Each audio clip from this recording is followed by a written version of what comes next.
off-day road trip continues tonight in Anaheim, California. After the off day, the Astros wrap up this road trip.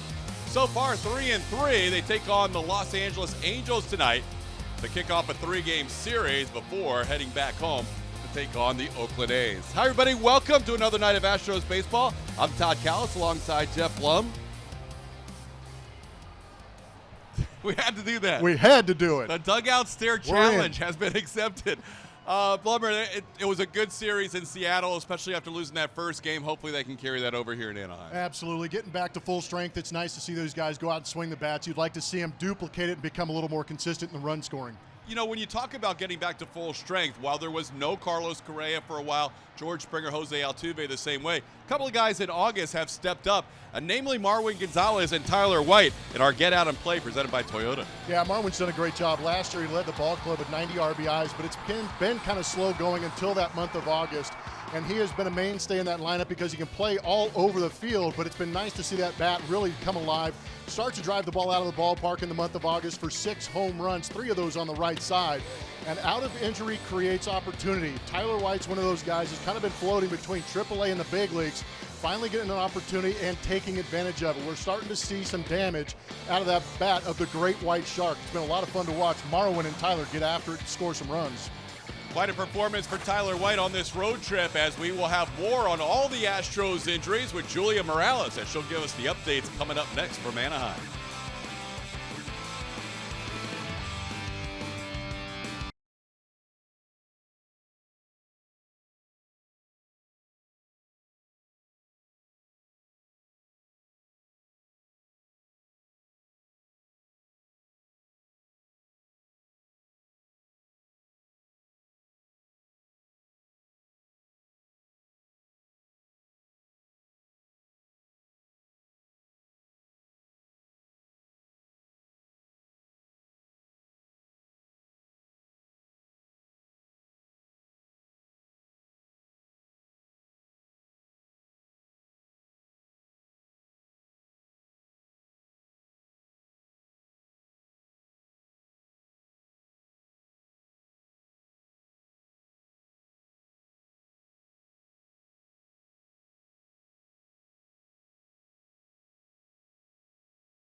Angels' last leg of this road trip. The Angels get a big name back in their lineup today. Mike Trout rejoining them. We were hoping for the same for the Houston Astros, looking for George Springer to return. However, it's not going to be the case today. He did test it once again, was running down fly balls in the outfield. However, not ready to play an entire game just yet, so still day to day. next. For the rest of the injury updates, we've got a few for you for these Astros as they are working their way back to health. I told you about George Springer. Lance McCullers is still here with the team in Anaheim. He's continuing his throwing program as scheduled. Nothing being talked about a bullpen just yet. However, that is next for him. Brian McCann and Chris Davinsky are in Corpus Christi with the Hooks. McCann, he is working his way to catching 9 innings, so he's going to play again tomorrow. He'll DH there in between. But both of these guys, we could see them when the Astros return to Houston next week to be reevaluated, so they are close. Jake Marisnick, good news for him. He had the left groin discomfort. He's going to play for the Fresno Grizzlies tonight, so kicking off a rehab assignment there. And like I mentioned, the Astros heading home after this, and then September 1 is a big date as rosters expand. Would be good timing with all these players likely to return. But still, about the guys who are here right now, guys, this is a big series here in Anaheim. TK. It certainly is, Julia, as the Astros get ready to take on the Los Angeles Angels. In addition, it is Players Weekend, so you'll see some brightness in the Astros uniforms tonight. And here is their starting lineup presented by Southwest Airlines. At the very top is Alex Bregman leading off at third base, followed by Jose Altuve hits second. Carlos Correa is the 3-hitter. Tyler White back in that cleanup spot. Why not? He's been red hot. 3 more hits on Wednesday. Yuli Gurriel hits behind Marwin Gonzalez. They are 5 and 6. Then Josh Reddick, the former Angel, Martin Maldonado makes his return, and then Tony Kemp bats ninth. Left-handed pitcher Andrew Heaney going for the Los Angeles Angels of Anaheim. He has a .500 record on the season, making his 24th start, 140 innings, 133 strikeouts. He has very good numbers against the Houston Astros. It'll be on them to try and figure out how to combat the fastball in and the changeup away. Heaney has been very good at working that inside corner to right-handed hitters. So we're ready for baseball on this Friday night, final weekend of this 9-game, 10-day road trip. Astros will then be in town for a big 10-game homestand. Take a look at the Angels defensively behind Heaney tonight. And you'll see Eric Young Jr. in left field. Mike Trout back off the DL. He's in center. Cole Calhoun is in right. Andrelton Simmons and Taylor Ward the left side. David Fletcher and Jeffrey Marte on the right side. And Rene Rivera behind the plate. Astros with their bright orange. Barely notice it. Players Weekend, guys wearing nicknames, and the orange is here even a little brighter than last year, even though it's a little hazy right now through the fireworks. Yeah, it is spectacular in person. Kind of highlighter orange as Alex Bregman leads off. Bregman fouls one towards the crowd and out of play. Astros coming off a day off yesterday. In the process, they gained a half a game in the standings. They start the day 1.5 games ahead of the Oakland A's, who lost last night in Minnesota. Astros 5.5 ahead of Seattle.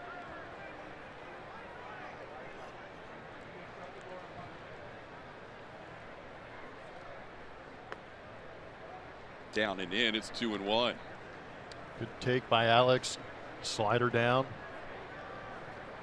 Andrew Heaney throws that fastball, averaging 92 miles an hour with it.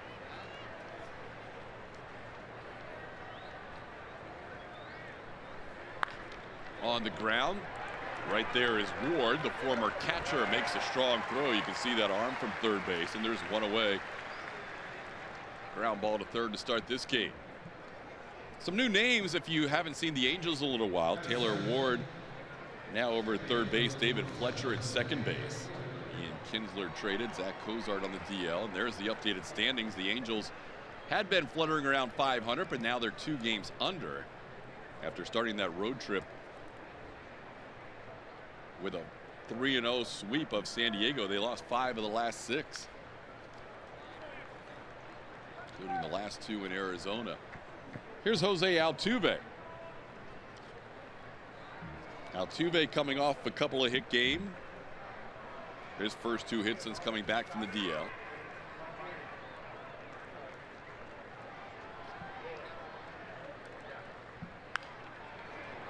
Jose fouls one out of play. It's 0-2.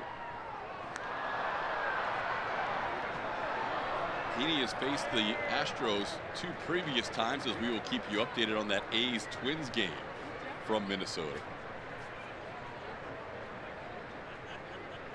both times Heaney faced the Astros was here at Angel Stadium. Altuve holds up. It's 1-2. Marvin Hudson, the home plate umpire. You just saw Bruce Dreckman at first. I guess to Brooke Chad Fairchild, your umpiring crew for this series.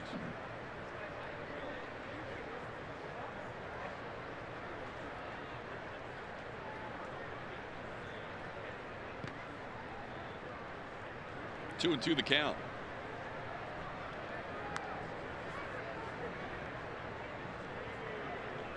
Altuve continues to lead all hitters batting on the road, over 350 on the season. Still has a shot to win the batting title. He has to chase down a couple of Red Sox, Mookie Betts and J.D. Martinez. And he drives one into left center field. This ball's well struck to the gap, and it's going to bounce all the way to the wall. Slipping a little bit is Eric Young, but he gets it back in. Jose Altuve, a one-out double. Well, that's kind of good to see. Worked himself into a pretty good count to get that fastball and barrels it up by pulling the hands in and launching it into that left center field gap.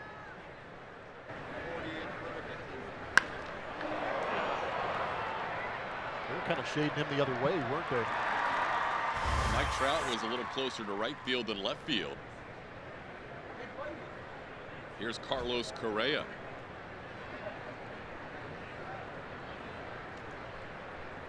Not only can the players wear their nicknames or their favorite sayings on the back of their jersey, they can also go a little stylish with the shoes and the bat as well.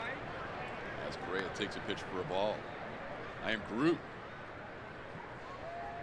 Guardians of the Galaxy reference. They can also, the shoes, the bats, that patch on their sleeve, who they're playing for. Good job by Major League Baseball to allow these guys. They already have really good personalities, but they really get to show it on this Players Weekend.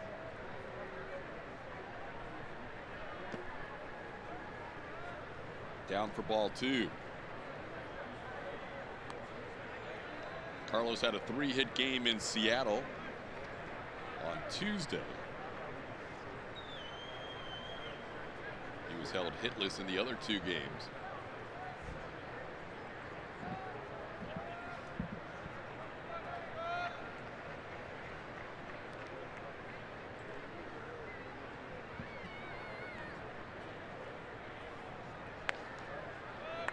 Two and one to count. Casey, we're wondering why Plummer and I were not looking on camera during our open. The dugout stare challenge is becoming a thing. Yeah, we're in. And we're now part of it. We're trying to figure out how to get Julie involved, but she'll have to do her own. But yeah, it was a pretty hot topic around Twitter. Oh my gosh, it was amazing. HPD Precinct 5 chiming in first, and then got so much response after that. Schools, hospitals, police departments. It started with Bregman solo, went to the team, and now it's all throughout the Houston area.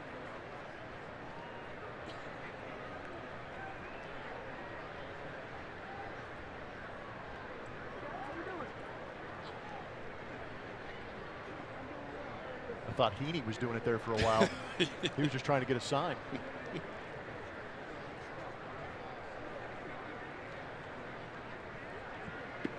Try to hold up, and he does. Counts full. So Carlos had extended at bat. How many Astros have very good numbers against Heaney? As you can imagine, a guy with that kind of ERA of 1.08.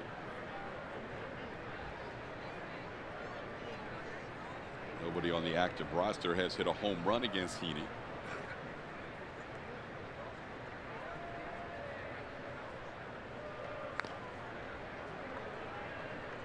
Carlos stays alive, 3-2.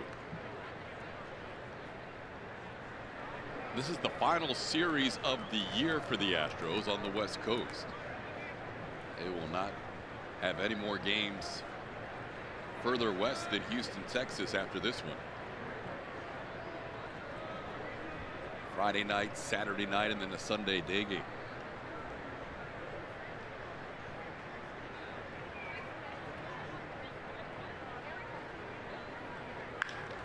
Ball hit the other way. That will send Calhoun back. He hasn't lined up. Altuve's going to tag, and he actually bluffs as Calhoun gets the ball back in for out number 2. I think it's a wise move by Altuve. Hang in there tight. Tyler White's been swinging the bat well. No reason to force it. Calhoun usually has quite a few outfield assists.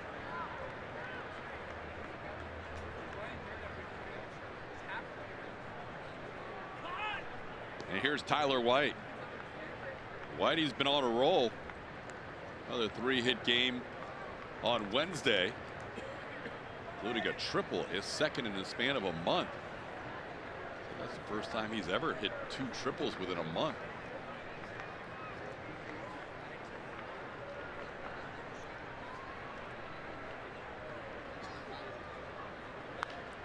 First pitch swinging, pops one high in the air. Foul territory. Rene Rivera, the catcher, eases under and puts it away. 1 hit, 1 man left on base.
Top half failed to score.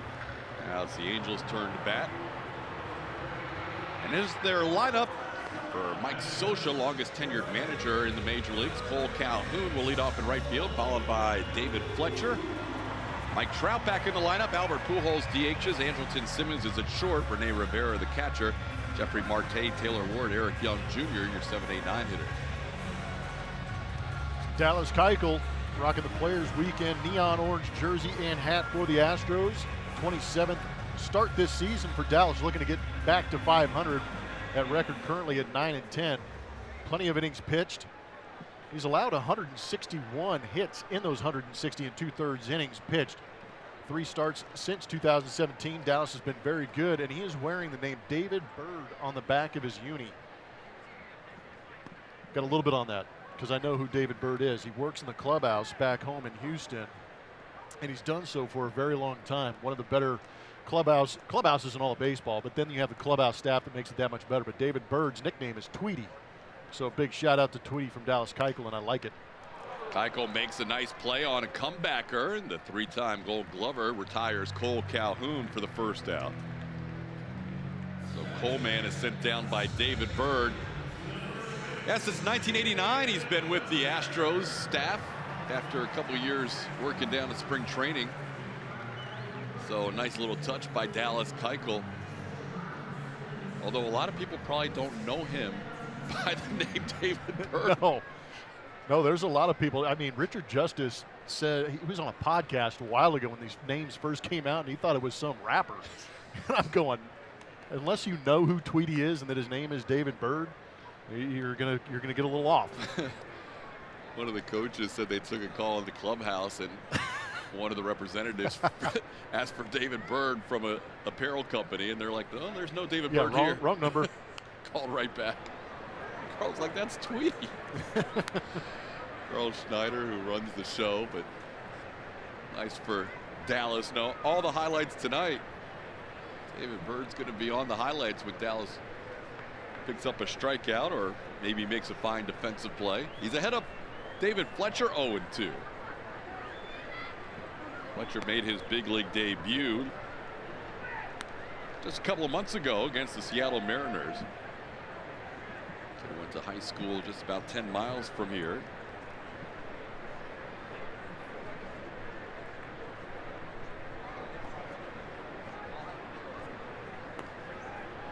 Little tapper by the plate of Martin Maldonado lets it go foul. Tonight will be an interesting night for Martin Maldonado. Not only is he playing against his former team, but as the catcher, you see every single guy come to the plate one by one. So there will be a lot of acknowledgments with Martin back there, not only in this game, but in this series.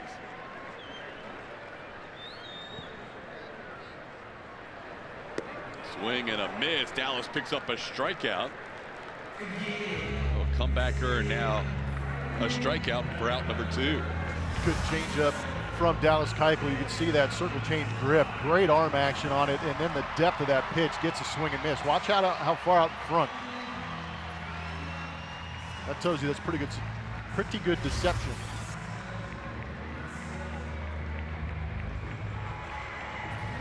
Dallas will now face Mike Trout. Trout in his first game back since August the 1st. And he sends one deep to left field. Going back, Marwin still going back, and it's off the base of the wall and bounces away. Tony Kemp will have to come get it from center. Trout into third base with a 2-out triple. Tell you what, Marwin got spun around out there in left field. This is a deep left field at the Big A. Marwin does have a lot of experience in left field, but I think at the velocity this ball was hit and that kind of trajectory right over his head, he had a tough time trying to find an angle to make a play on this. Fortunate in the sense that it was hit low enough that it stayed in the ballpark.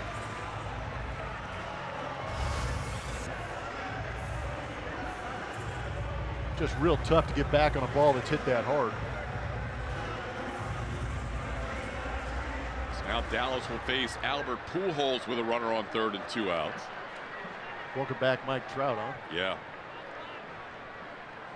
One pitch and he hits one off the wall about 380 feet away.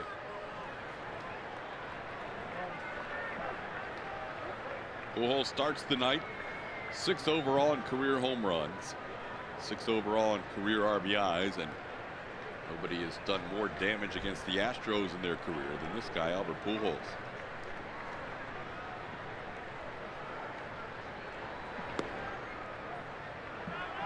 Dallas misses outside, is 2-0.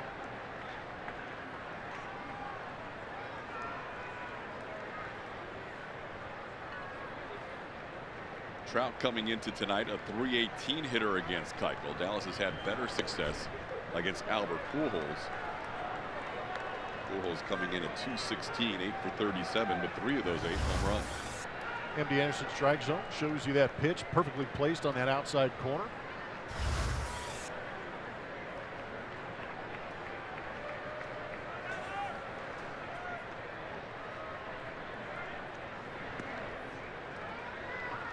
We have seen at times the Astros shift Pujols, where not only do they have 3 on the left side of the infield, but they have shifted Correa back well off the grass dirt cutoff. Today it's a little more conventional with Correa just beyond the infield dirt. Keuchel ends up walking Pujols, so runners on first and third with 2 outs.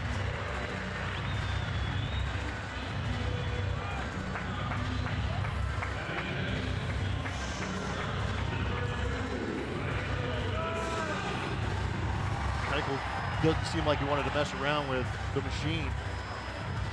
He's got pretty good numbers against Andrelton Simmons.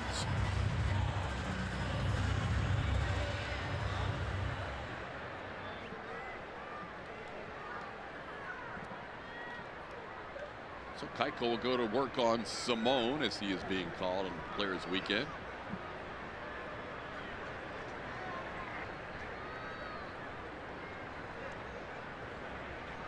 Dallas It's his second start of the year against the Angels, both coming here in Anaheim.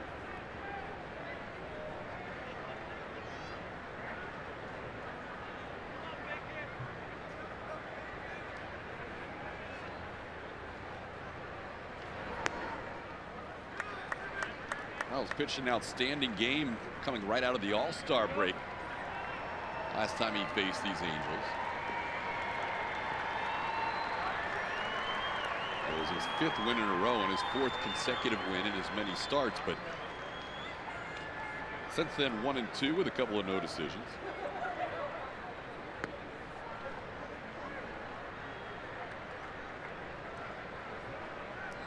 1-1 the count to Simmons.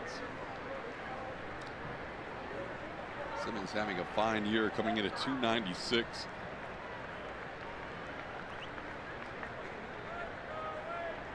Tough guy to strike out.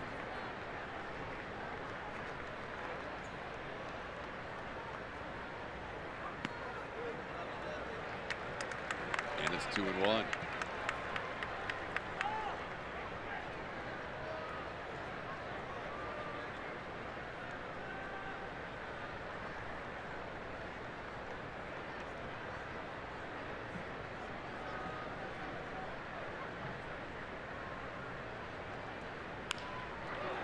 Towards short, Correa will step on the bag himself for the force out, and Keuchel strands 2 in the first.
Low fares, no hidden fees.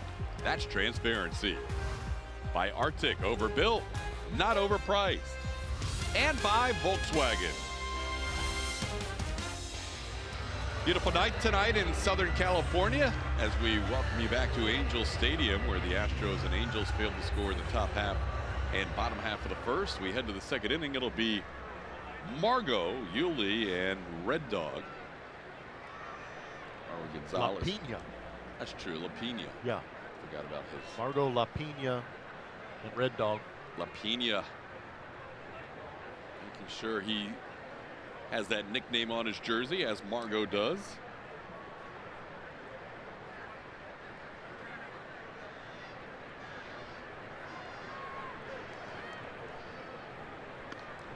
And a breaking ball for a called strike.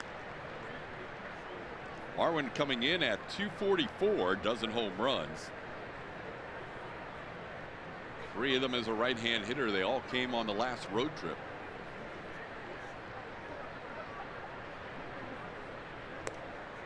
And he swings to that breaking ball. It's 0-2. Yeah, dozen home runs on the season, 6 of them this month.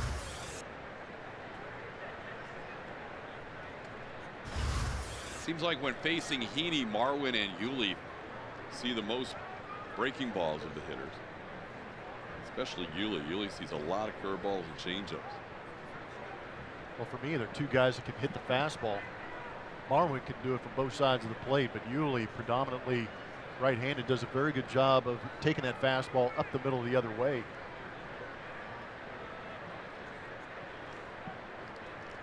There's a couple things they can do. They can either lay off it, hopefully take it for a ball and work the count to their favor to get a fastball, or start hitting it. Well, he just hit that one hard on the breaking ball. So close. Good adjustment. Before August and after August, there have been two different hitters. Yeah, that's pretty incredible. The home run's very similar, but that OPS just tells you that he's seeing the ball better and starting to drive it more. And getting that average up to 244 as we start tonight.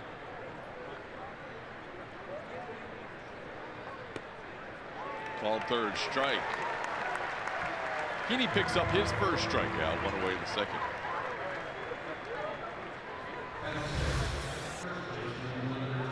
Rivera set up on that outside corner. Just a good, easy, comfortable fastball in that outside corner at 93, but that's what a lot of off-speed down and in will do, open up that outside corner. You'll see Heaney with the changeup early in counts and then come with that fastball later with two strikes. Shows Yuli a fastball to start, but it misses. It's 1-0.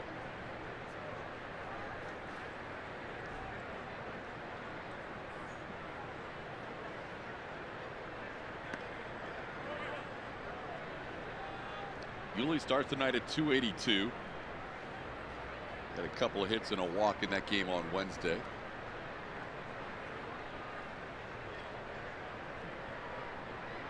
Something going on with Rene Rivera? Yeah, his left elbow. Sure, the hyperextended trying to reach out for that last pitch, but something's bugging him. Locked him up. He missed more than half the season with right knee inflammation, but this is obviously something of a different concern. Because after catching that last pitch,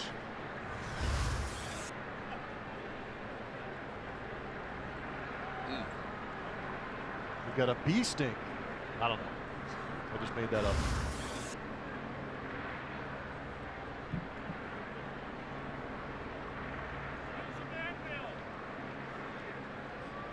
Well, wait a minute. looking for something. He's on the hunt. Oh my! Oh, Pete is on the line one. Gosh. 2-0 the count. We have a beach ball on the field. We have catchers being stung, and Yuli LaPena is not fazed by anything. Yeah, speaking of stung, last pitch was stung.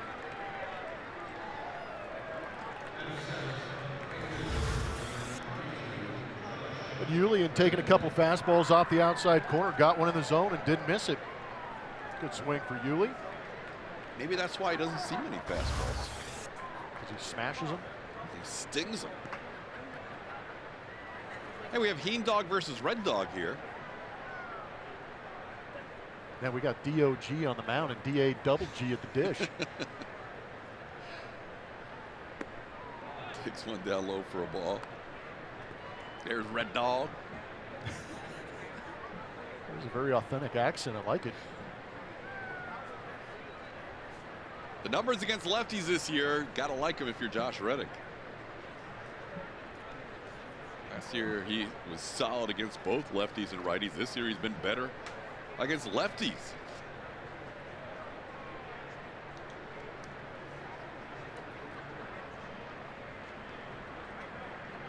Trying to hold up, and he goes around. It's Players Weekend, so these guys can add a little bit of flair to it. A lot of you might be thinking that that is Angel Red, but that is actually Spider-Man on top of those shoes. You can't see it from that angle, but I was in the clubhouse earlier, and he had custom Spider-Man shoes made, and they are nice. 2-1 the count.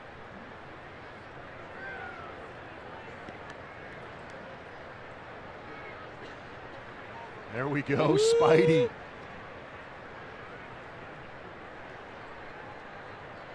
think he had the names of all of his Bulldogs on there too.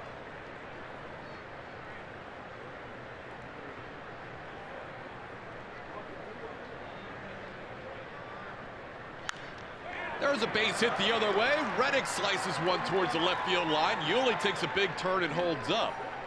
But the Astros with back-to-back hits against a guy they haven't done much damage against all season long. Really in his entire career.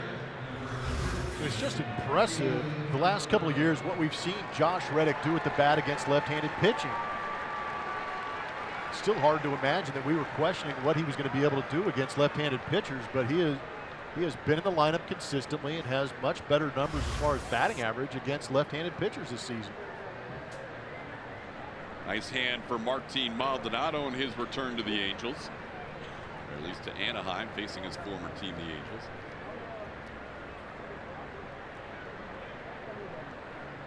Martin with 3 hits on Wednesday. He's had 2 3-hit games on this road trip already.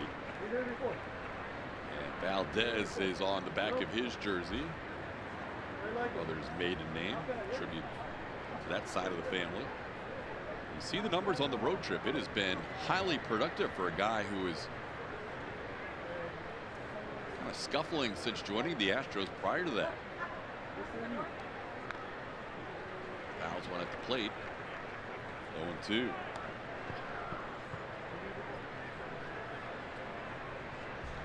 Got some league leaders brought to you by Houston Methodist and highest average versus lefties this season. The Houston Astros as a team hitting .276, 3 points better than the Colorado Rockies. But it's interesting that they have such good numbers as far as average against lefties, yet James Paxton and Andrew Heaney this season have very good numbers as left-handed pitchers against the Astros. I'm not sure I've seen that lead before by Reddick where his back is to the hitter. But that's how he wants to play it, so he can look at Jeffrey Marte. It's interesting. He's kind of throwing Heen Dog off. The Red Dog's doing it. Cats and dogs. Well, it's a staring world now. It is. Tried to hold up, and that is a strike called. Heaney picks up his second strikeout. Both this inning, and there's 2 away.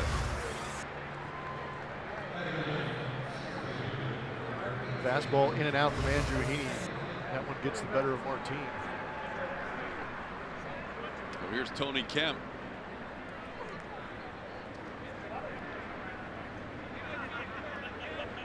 Tony likes that number 9 spot. See if he can come through here with a big hit. The Astros haven't had many rallies against Heaney. Just 4 hits allowed in both of his starts against Houston this year. A couple of hits in this inning, but 8 innings of 4-hit baseball on May 14th. 6 innings of 4-hit baseball on July 22nd. And Kempe will try and keep rolling from that 9 spot in the order. I wonder when they submit their nicknames for the Players Weekend, because I wonder if Tony wishes he put Kempen on the back of his jersey, because that's become a verb. Because he has been Kempen since he's been up here. It ain't easy, but he's been doing it. I would say he makes it look good. The thing that was impressive about the 3-hit game to wrap up that series in Seattle, Houston strong and TK on the initials. I like it. That was beautifully done. The thing that was so impressive is he got behind in the count. All 3 times he got base hits. He's behind in the count here 1 and 2. But in that series, it didn't seem to phase him. If it was 0-2 or 1-2, he still battled and worked his way into a hit.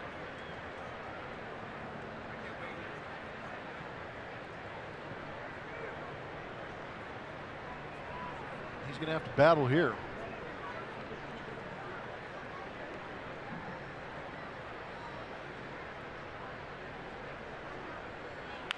On the ground right side, Fletcher is there. Makes the play for the final out of the inning. So the Astros strand 2 are still scoreless.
picked up the win, went 7 2/3 strong. We really felt like that could have ended up being a no-hit bid for Dallas Keuchel. A line drive to Marwin that he dropped ended up being one of the 2 hits that he gave up that night. The run he did give up was unearned. But a phenomenal outing and pretty good taste in his mouth last time he was out here for Dallas Keuchel.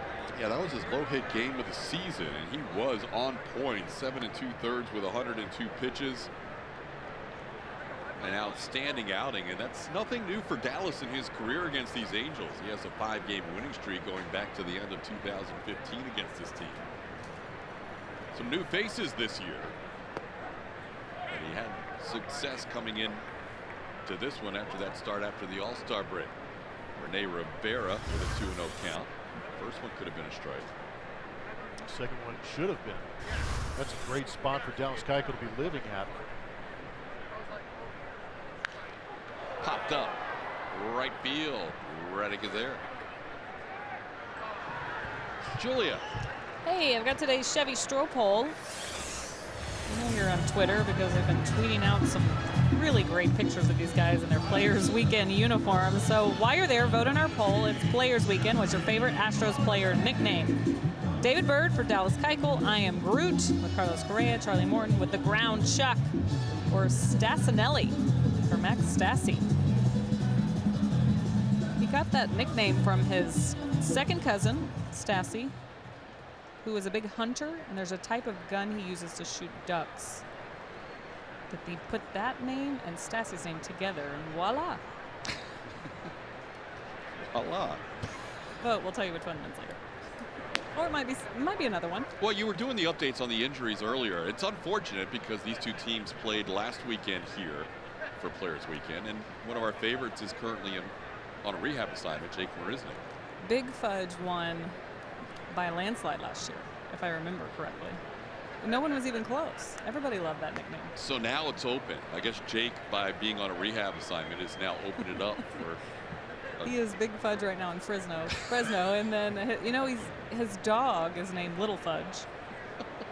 Of course. And by the way, should I even ask why Fudge?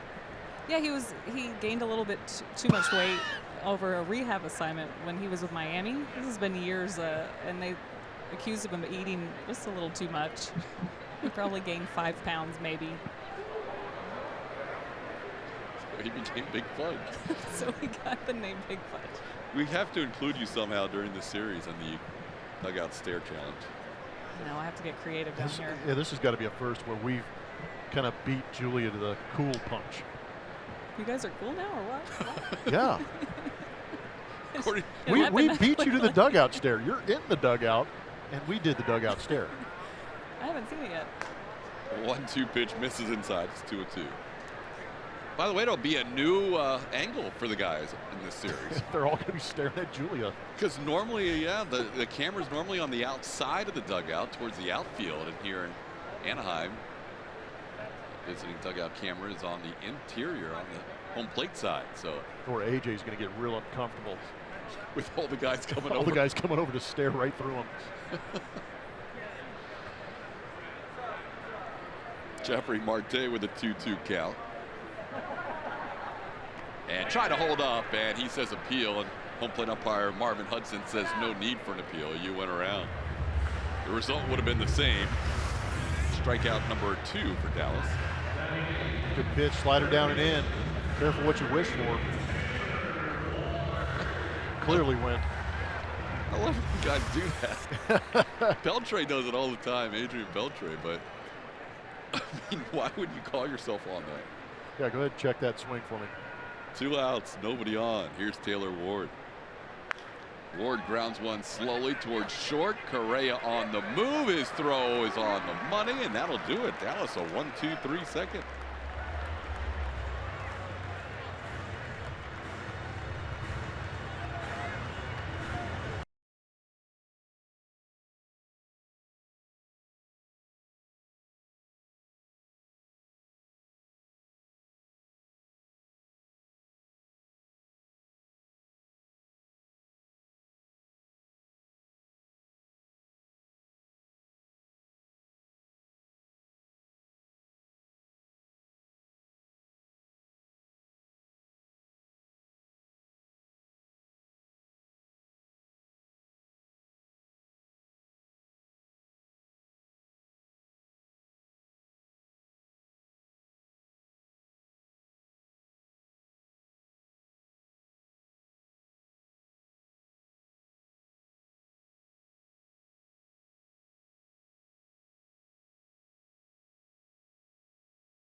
presented by Tito's Handmade Vodka. Fans interested in bringing their dog to the ballpark that night are required to buy a special Dog Day ticket package. For tickets and more information, visit astros.com/dogday. Ticket. All right, Julia, third inning baseball. See if the Astros can get something going here against Andrew Heaney. They have a three hits in the book so far. All a couple singles in the second and a double by Jose Altuve in the first. And now they have a top of the lineup with Alex Bregman, Jose Altuve, and Carlos Correa. Heaney overall has been very good at home, not as good when he leaves Angel Stadium. The numbers aren't quite as dramatic as we saw earlier on this road trip with Trevor Cahill, but they're still pretty significant. As Bregman takes a called strike. Alex grounded out to third his first time up.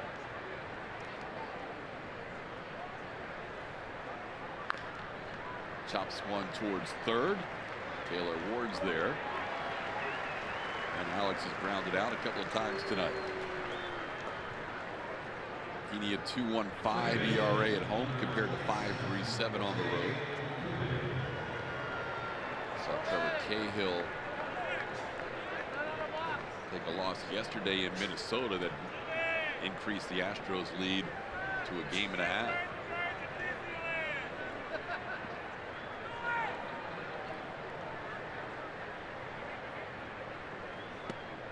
Jose Altuve, who doubled his first time up.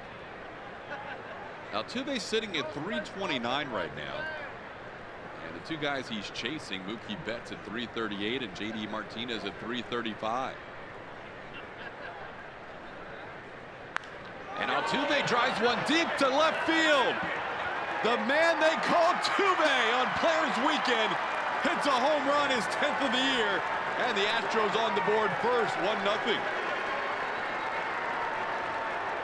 10th blast of the season for Jose.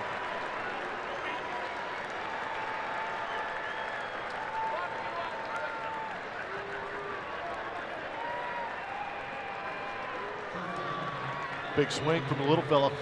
That went beyond the Astros bullpen, I believe. He's got mad pop. He laid into that thing too. 104.4 off the bat.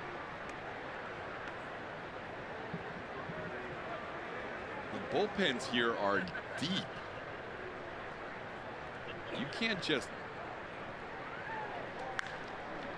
clear that first bullpen without hitting all of it. And there's a ground ball to short. And Simmons, the excellent defensive shortstop, makes the play for out number 2.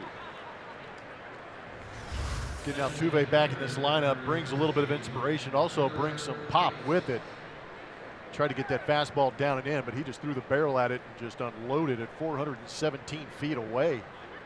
Javier Bracamonte trying to catch it with his hat. Oh my. And the hat ended up in the Angels side of the bullpen. What? They found it. That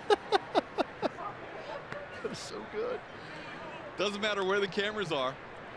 A little adjustment made, and they still found the camera.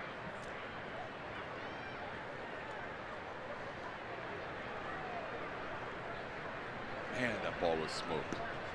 417. Yep.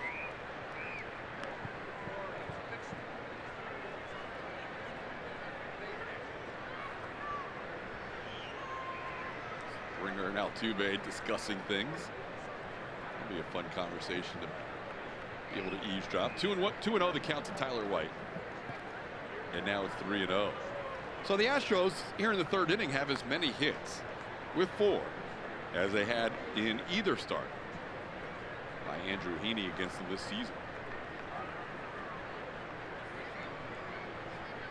How about that? Shark is third highest in MLB with that OPS since the All-Star break. I understand Whitey, but yeah, I was kind of hoping there was something Shark related. Could have had the shark emoji on the back of his shirt. Yeah. That would have been pretty cool.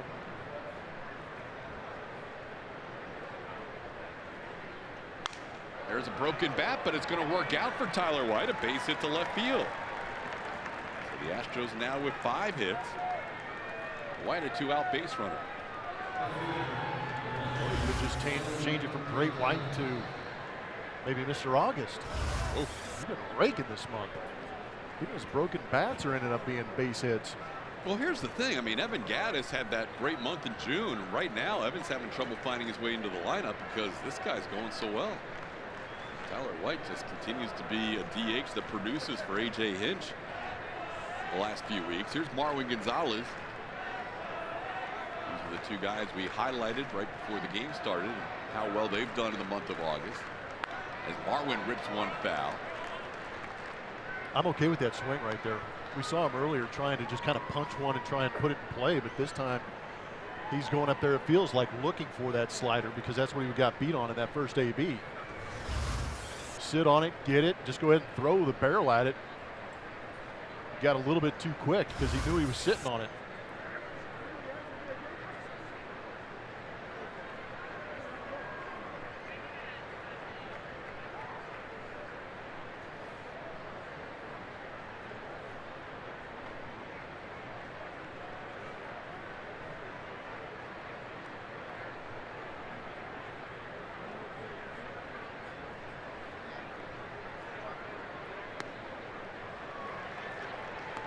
Marwin not sure about that call. It's 0-2. I don't know, it felt like a pretty good located fastball. I knew that with him taking that big swing at that slider might change things up a little bit, and Heemdog comes with that fastball after the off-speed pitch. Sometimes you just got to tip your cap.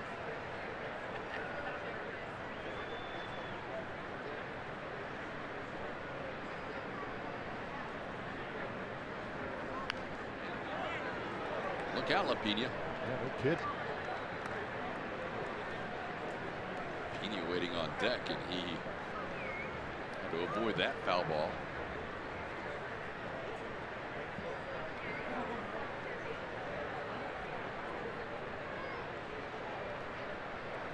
Astros with 5 hits, 1 for the Angels.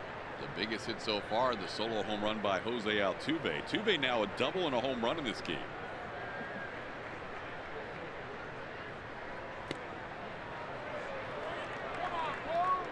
And it's 1-2. That guy missed 21 games, and he's right back in the top 10 in the hits total in the American League. You can't miss 3 weeks and still be in the top 10. If you're Jose Altuve, you can. Okay. There's a very select few guys in all of Major League Baseball throughout history that can roll out of bed and get a hit. He's one of them.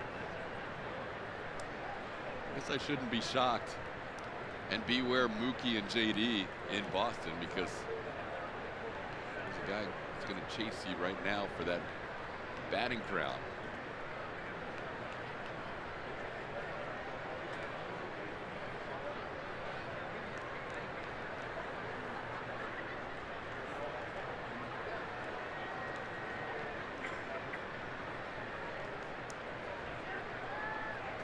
Swing and a miss.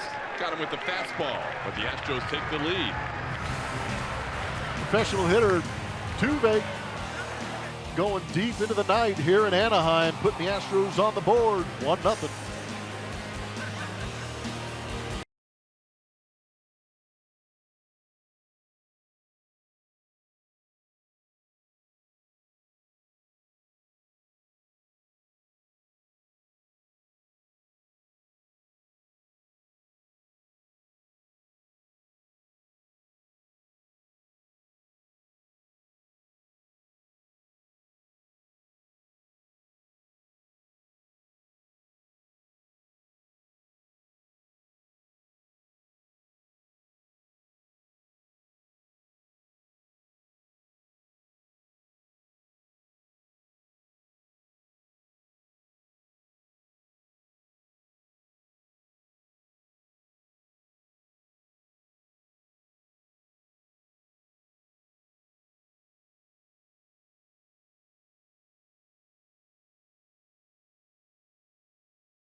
Brought to you by your local Ford dealers. In his last 6 starts, you see some of the pitching tendencies of Dallas Keuchel. He's been very good of late. Got roughed up last time out, got a little bit heavy on the cutter, but he has been very good with the fastball. I think the reason that fastball has jumped a little bit and he's gotten away from that cutter is because he's been locating it so much better, and that's what's led to the success of those other secondary pitches, namely the changeup.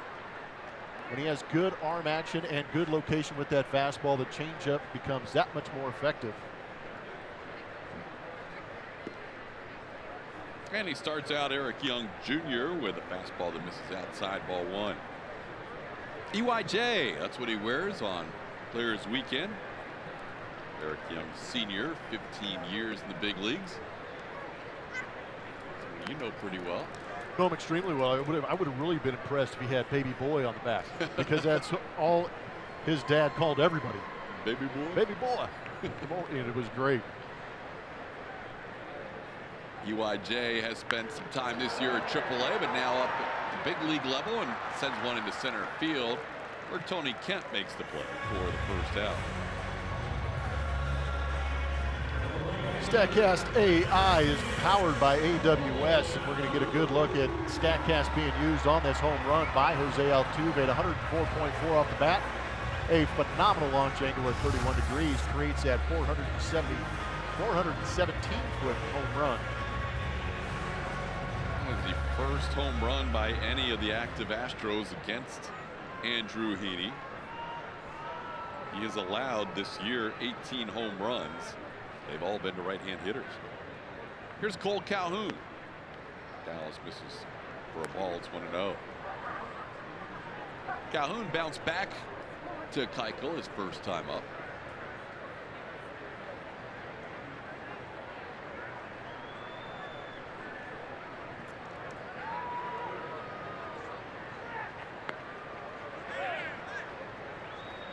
Oh the count.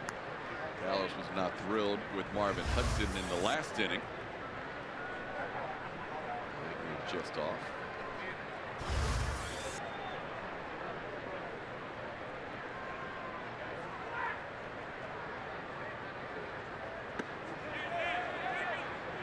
No swing, and Dallas still frustrated. He thought that could have been in the zone. He's 3-0. Dallas had a little discussion with Marvin Hudson on his way to the dugout last inning. Top part of the zone. Also a bit of a swing. We mentioned the turnaround for Marwin Gonzalez. This guy's had the same turnaround. His started a month earlier.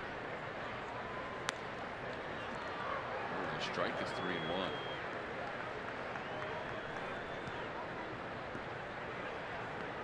Cole Calhoun 161 prior to July 1 and 303 since, with 14 of his 17 home runs in July and August.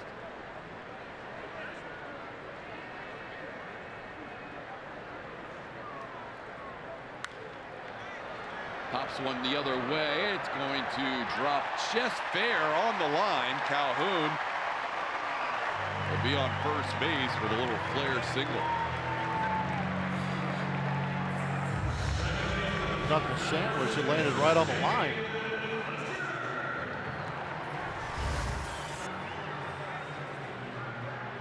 Three-one count. Calhoun got absolutely destroyed, but just places it perfectly in front of Marwin right on that left field line. Credit Marwin for hustling to keep Calhoun at first base. Right now he's telling Yuli, I can't feel my hands. Here's David Fletcher, the 24-year-old second baseman. He struck out his first time up. Takes a breaking ball for a strike from Dallas.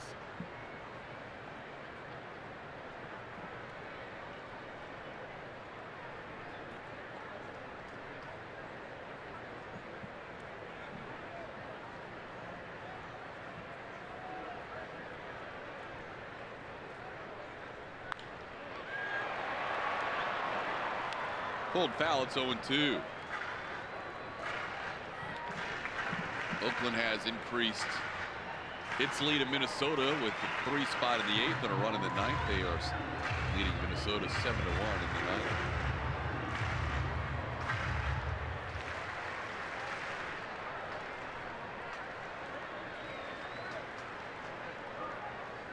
Mariners are leading their game as well. They're playing the Diamondbacks in Arizona to kick off a road trip, and they are up 5-0.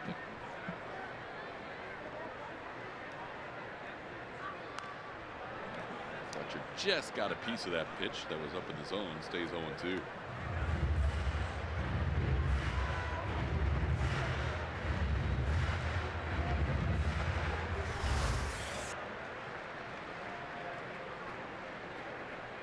I'm not even sure how that's physically possible.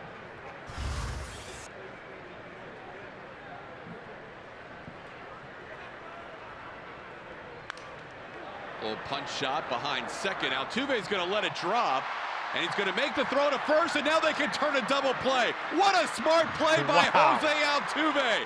They get 2 out of it. Altuve lets it drop, and they turn 2.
Altuve is definitely built for baseball, not only with the physical talent, but also the awareness.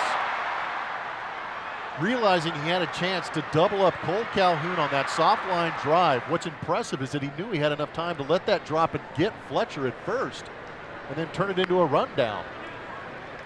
Yeah, that was the key. He got the guy at first initially, and he knew Calhoun couldn't stray far off the bag, and Calhoun was a little confused initially. He just kind of started jogging off first, and that's not normal.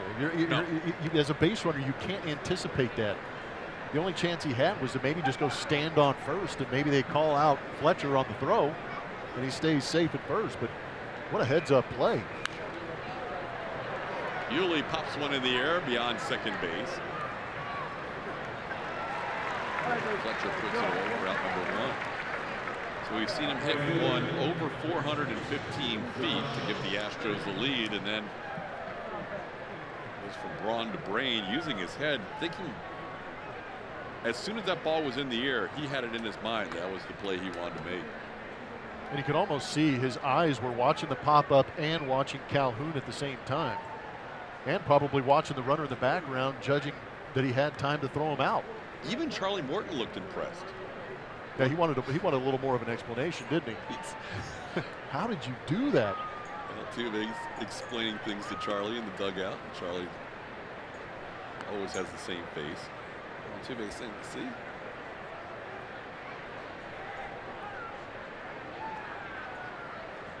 How can you not love that guy? 2-0 count, and Reddick grounds one to the right side. Well, Josh now 1 for 2 after a single his first time up. Catch the deal of the season with Powerade Double Play Tuesdays. This offer includes 2 View Deck 2 tickets for only $22 at any Tuesday home game. Visit Astros.com/value or You can go to the Minute Maid Park box office for more information. Here's Martin Maldonado. 2 strikeouts tonight for Andrew Heaney. Check that 3-2 in the second inning as Maldonado checks his swing. But he went too far, says Bruce Strickland. It's 0-1. You know, the thing with Martin Maldonado being here, having been in the Angels dugout and clubhouse for the last 2 seasons, is signs probably are easy to switch, but the scouting reports, not only that Martin Maldonado has on a guy like Andrew Heaney, and maybe he can give his own team now some advance notice, but also how the Angels pitchers used to get out and attack Astros hitters. That is exactly what you want to know. Say, what were you guys doing to me? So Martin is not only popular in that he's visiting his former teammates this series, but he's very popular in terms of being in every single meeting there is as the Astros prepare for this series with the Angels. And already they have more hits against Heaney tonight than they did in either of their previous 2 starts.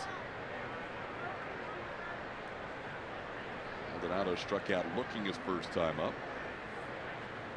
And there's nothing better than just planting a seed of doubt in the other team that you just came from, too. Make them mix up their signs. Make them think a little bit more.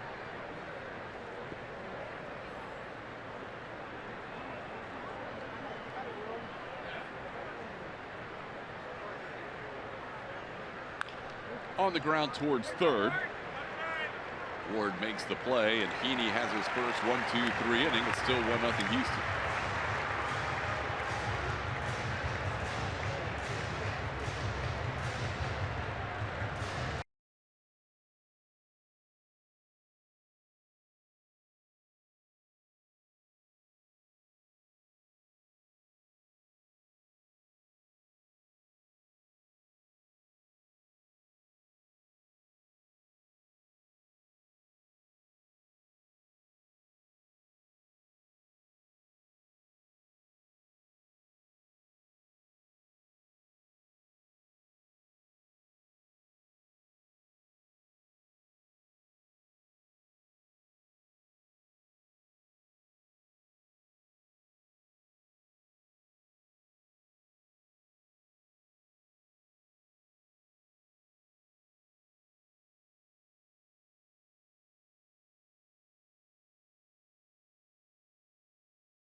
Department for the annual Badges and Bases H-Town Rundown presented by Chenier. This family-friendly 5K and 10K run will take place Saturday, September 9th, with proceeds benefiting both organizations. To register, visit astros.com/run.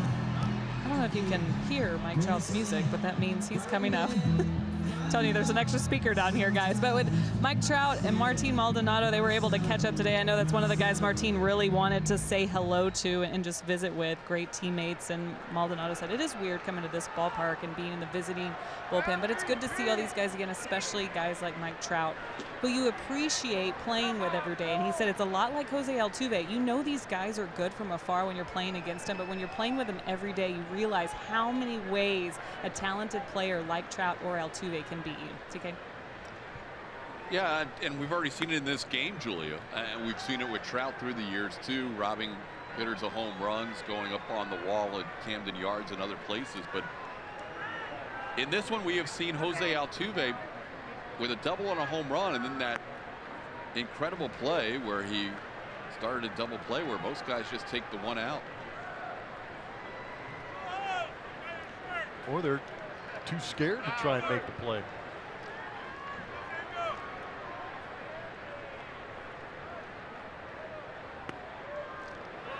Two and two the count. Trout with a triple his first time up on the first pitch he saw. There's that cut fastball in the inside corner getting the call.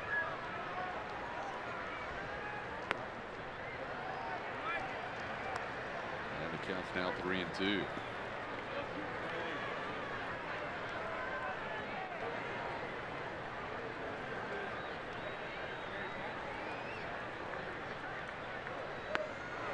Dallas comes back to get him, picking up a strikeout, his third. And there's one away in the fourth. That was a good cut fastball.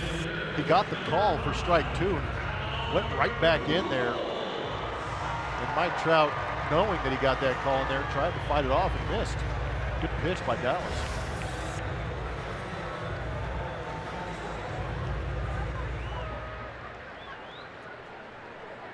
Here's Albert Pujols, who walked his first time up. Takes a pitch for ball one.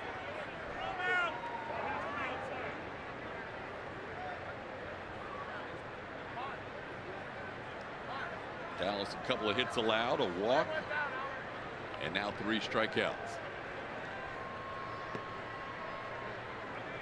Behind Pujols, 2-0.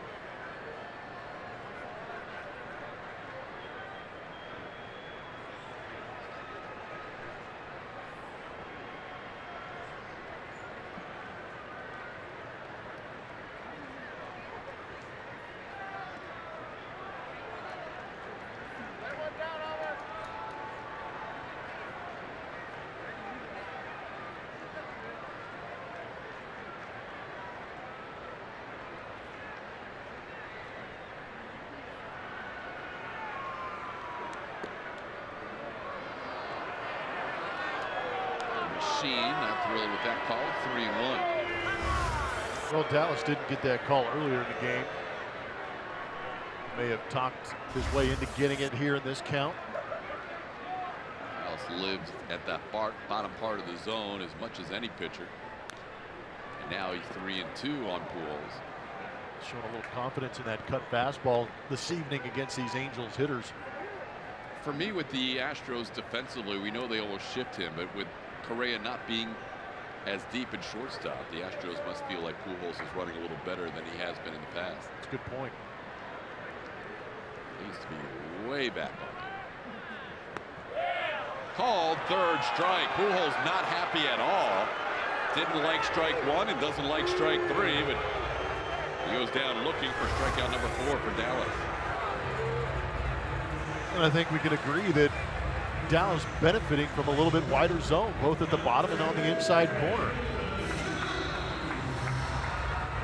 But nicely done. It's a good pitch. It's on the borderline in a 2-strike count. It forces that hitter to make the decision, and Albert decided to take it, and the call was made against him. I'll bring up Andrelton Simmons. Well, when people talk about the game changing because of the scrutiny with now the strike zone all the time. We'll talk about this a little bit later as Simmons flies out to left field. Dallas rolling along.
to go. Don't miss the Labor Day sale going on now.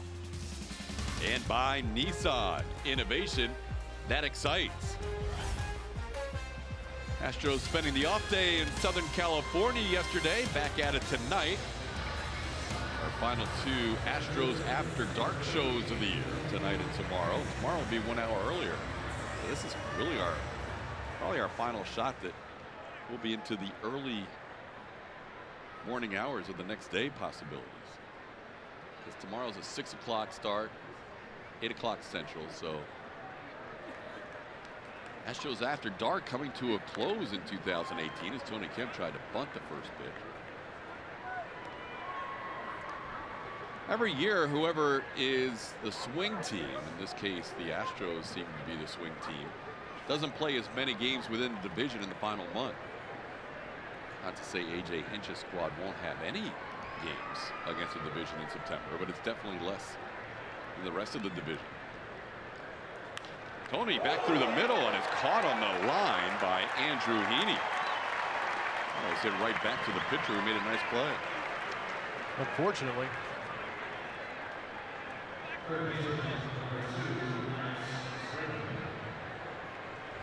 Andrew Heaney going Dallas Keuchel on this right here.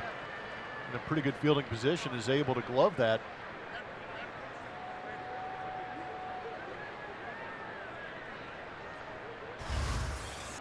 Oh, Kemp retired. That'll bring up Alex Bregman. Bregman lines one the other way. That's down for a hit. That extends the consecutive games on base to 43 straight on the road. The second longest streak in franchise history. He ties Jeff Bagwell and Jose Altuve. No player does more is presented by HEB.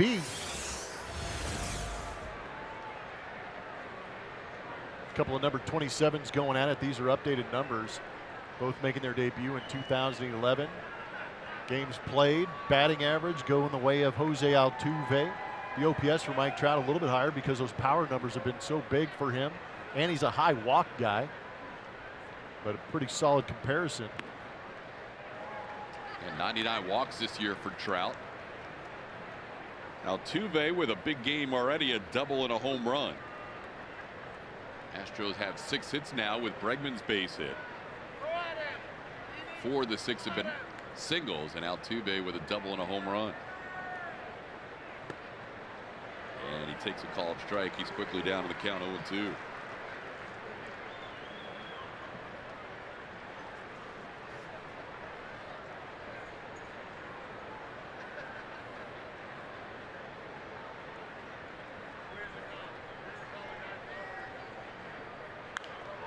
Chop towards third. Ward has it to second for 1. Not even a chance to think about a double play. Bregman retired on the fielder's choice.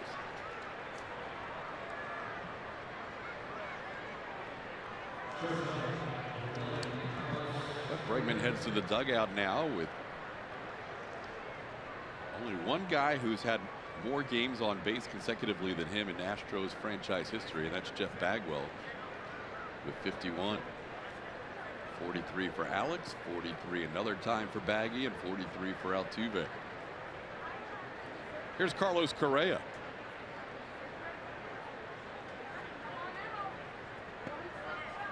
Correa has flied to right and grounded out. 12 games now for Carlos since coming back from the DL when he missed 36 games. Carlos is 6 for 42 during that stretch. 3 of those 6 hits came in the game Tuesday in Seattle.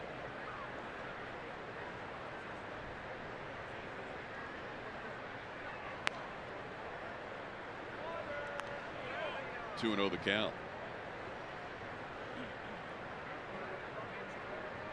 He didn't catch Julia before the game. She mentioned that George Springer was tested today and he's getting closer to coming back. The Astros still waiting for a lineup that includes Correa, Altuve, and Springer all together. It's been a while.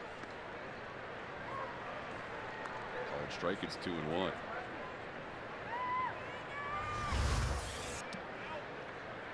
Off speed pitch going around the outside corner for the call.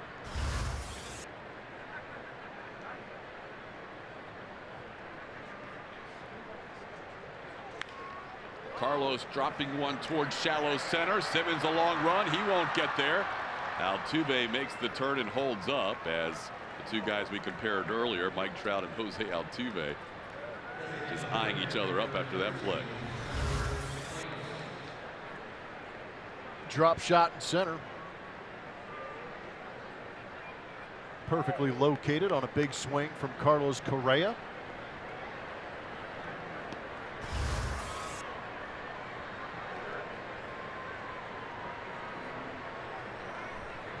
It's now 7 hits for the Astros. Here's Tyler White. He has one of the 7, 1 for 2.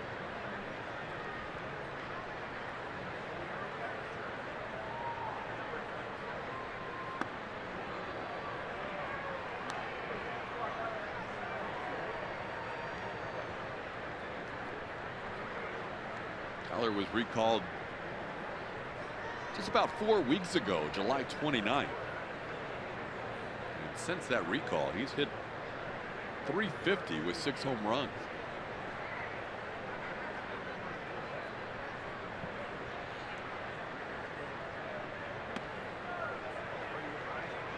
And he's ahead of the count here against Heaney. It's amazing when you see guys going well, how selective they are. And it almost feels, when you're a hitter going well, you can almost see the baseball immediately out of the hand of the pitcher and know whether or not you're going to take a pass at it or not. But Tyler White is in a very good count right now with runners on.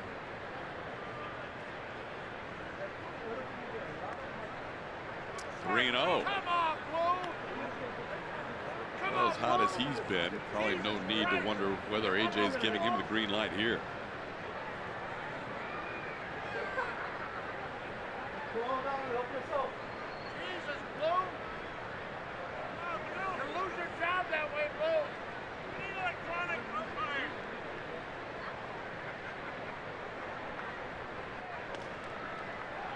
Just missed outside. Ball 4. The Astros will load the bases.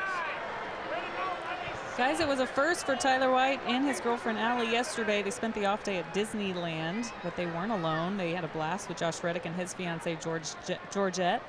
Reddick is the one to thank for the t-shirts. I asked Tyler, the matching t-shirts, I asked Tyler whose idea it was, his or Allie's, and he said it wasn't mine. Thank you to Josh for the t-shirt. I'll be your Mickey. He wore it proud. He said he had a great time. It's the happiest place on earth. Look at Red Dog with the years. I love it. You look at him. Oh, is entertaining on the off day to see what guys are doing. Tyler White and Josh Reddick taking a little Disneyland. Well, the bases are loaded for Marwin. That's how good these guys are, though. I mean, they're hanging out at Disneyland on their off day together. Just think that's awesome. A few guys took in New Orleans Saints workout. Saints were in town, and some connections there with Alex Bregman from LSU. The Texans are coming. Yep. Inside almost clips Marwin. That would have been an RBI. Instead, it's ball 1. Grand Slam, you might remember last year at Minute Maid Park against the Rangers. This would be a big spot with the Astros leading 1-0 for Marwin to do damage. He struck out a couple of times against Heaney.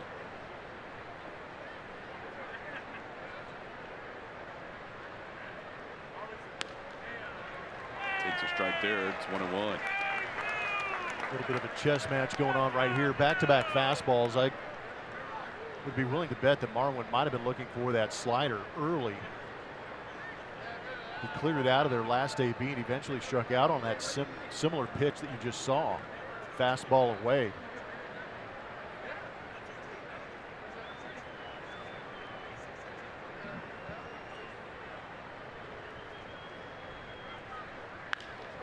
Ball hit well to the left center field, all the way back. Trout looking up. This ball's gone!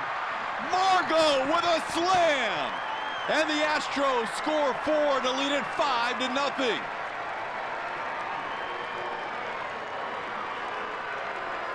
Lucky 13's a big one.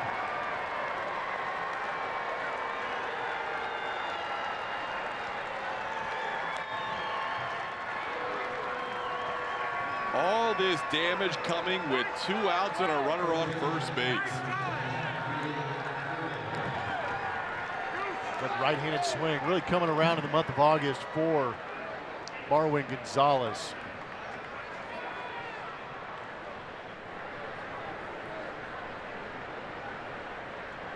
Here's Yuli. It's kind of been that quiet calm around Marwin the entire month. Well, you mentioned that his previous at bat, it looked like he was looking slider, got slider, and was a little quick with it. And now, after a couple of strikeouts, he turns things around against Heaney in his 3rd at bat to give the Astros a 5-0 lead. Marwin with the big swing tonight. He's had a bunch of them this month, but that one driving in 4. Astros out big.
Bottom half of the 5th inning, Dallas Keuchel working with a 5-run lead thanks to Marwin Gonzalez, a.k.a. Margot on Players Weekend.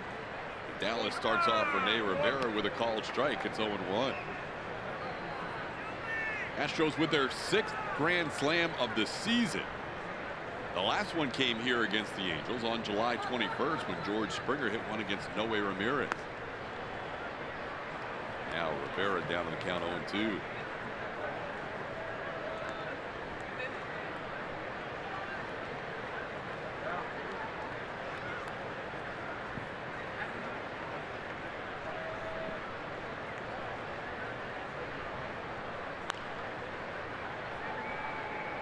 Dallas through 4 innings has allowed 2 base hits, has walked 1 and struck out 4. You really get the sense with Dallas that when he gets one of these leads, it just kind of fits his style where he can start to pitch to contact a little more and not worry about maybe one mistake hurting him.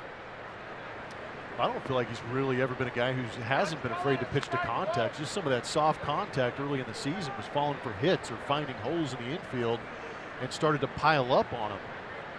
But he's been doing a great job. Even in the last 12 starts, he's been putting together a good string. Had a great month of July, carrying over into August. But I just think it's fun to watch him because he knows who he is, he knows what he's good at, and he executes. When he's executing what he's good at, he's going to have some good stretches. But I agree with you in the sense that he really doesn't look at the scoreboard and let that dictate. He just says, I'm Dallas Keuchel, I'm going to work the edges and force you to hit your way on. Rivera does hit his way on the 2-2 pitch with a single into center field. Well, Dallas Keuchel wearing David Byrne on the jersey tonight, working with a 5-0 lead. I mentioned mentioned earlier, David Bird, clubhouse assistant with the Astros, has been with them for, it's coming up on almost 20 years now. One of the best. Tweedy. And one of the reasons Dallas chose Tweedy is because he never makes it about himself. Ever. No. It's always about what he could do to help out every single player. So tip of the cap the other way on this night. Absolutely. Good gesture by Dallas Keuchel, too. Jeffrey Marte bats. He struck out his first time up. Astros doing damage with 2 outs and Altuve on first base last inning. Carlos Correa hit a little flare that found its way between Simmons and Trout in center field. Tyler White drew a 4-pitch walk. And then Marwin unloaded on his second career grand slam. Guys are making the adjustment with the camera position changed a little bit. That's how good they are. Just on the fly to the inside camera position with their dugout stare challenge that was started in Seattle.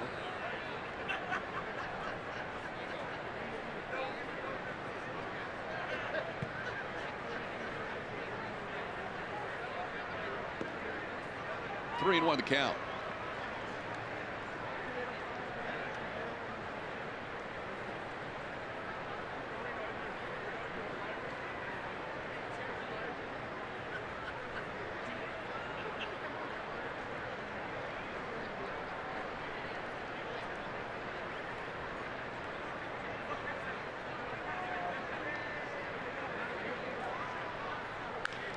To third, Bregman.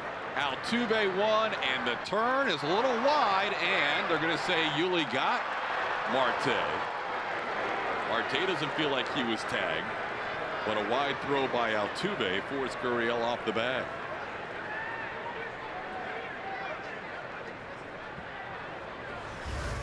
I'm not sure if he got him. Hey, Bragg, with the first turn, Altuve with the casual throw getting over to first. Question is, did he swipe him and get him? They're going to take a look at it on the replay. Tough to tell right there, but it did look late. Just to the naked eye on Matches from Supermo, you get an idea of whether or not he clipped that back pocket. Maybe if he had a bigger wallet. When Altuve makes a play that he's not thrilled with, the hat is tilted up on the head, and he's not thrilled with himself after that last throw. And I believe after looking at another view that was shown here at Angel Stadium, this one may get overturned. That will not sit well with 27. And that's one of the things with Dallas Keuchel on the mound, and we're talking about pitching to context. It's that high ground ball rate. He expects that double play to be turned behind him. And right there you can see he is safe. Daylight. So no error charge. You can't assume a double play, but that's one you would like to see turn instead of to runner on first base, and Altuve can just shake his head. So here's Taylor Ward.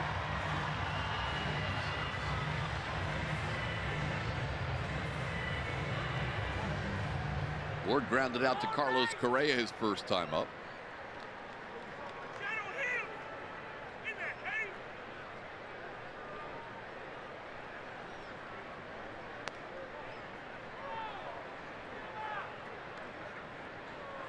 Taylor Ward making his major league debut just 10 days ago. August 14th debuts, played in 8 games for the Angels.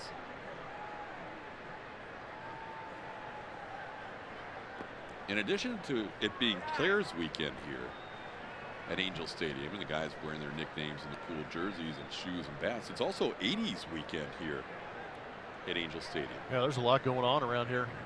There's a game of Galaga going on the big screen behind. They've had some good ones up there. Have they? Yeah, they had Andrelton Simmons, I think, in a Back to Future look. Looking like Marty McFly. It's been pretty impressive. My question is, it would probably take a little bit of research to get through the rosters, but how many guys on both of these rosters actually born in the 80s, let alone live through them? Or know what Galaga is. Yeah, exactly. Fortnite, yes. Oh yeah. Callaghan, not so much. I mean, all there is a joystick and a button. Right.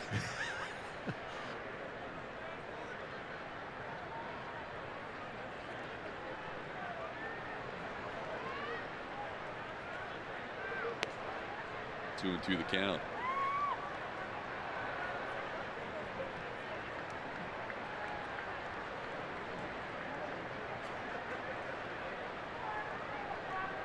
Taylor Ward, first 3 seasons in the minor leagues, a catcher. Shifted to third base this year.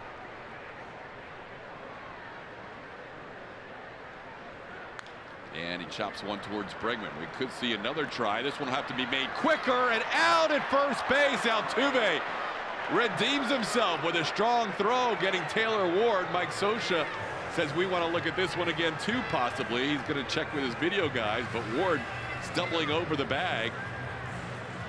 And they're going to look at another potential double play that could be a fielder's choice. Bruce Dreckman making both of these calls, and Marvin Hudson will join him as the crew chief. Another ground ball to Alex, getting that feed over to second base. Altuve was very quick in making that turn, kind of straddled the bag, but it looks like the runner beat it at first. It was tough to see when that ball was in the glove and if he was on, but at first base, he definitely looked safe. Bruce Dreckman's trying to speed things up.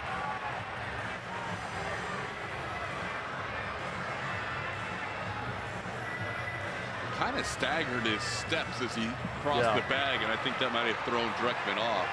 This one's a quick review, and for the second straight time, the same thing has happened. That one had nothing to do with Altuve. He made a strong throw. It was just simply... Yeah, just Ward hustling. Ward hustling, and the ball wasn't hit hard enough. So another fielder's choice, and Dallas will go back to work, facing Eric Young Jr.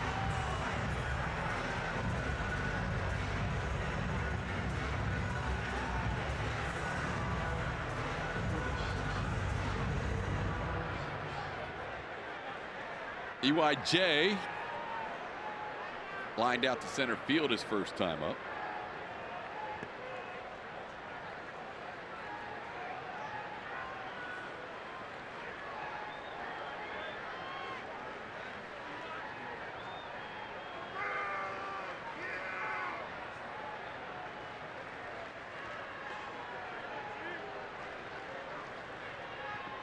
Bounces away from Maldonado. That'll advance the runner. Ward takes second on the wild pitch.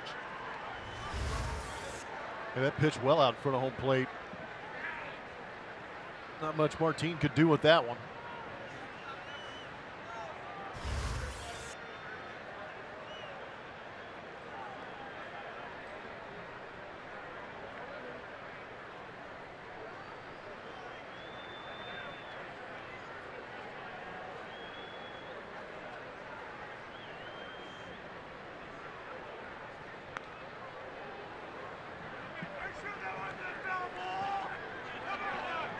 Over his career, Eric Young Jr. almost the exact same splits, lefty and righty. This year he's hit a little bit better as a right-hand hitter.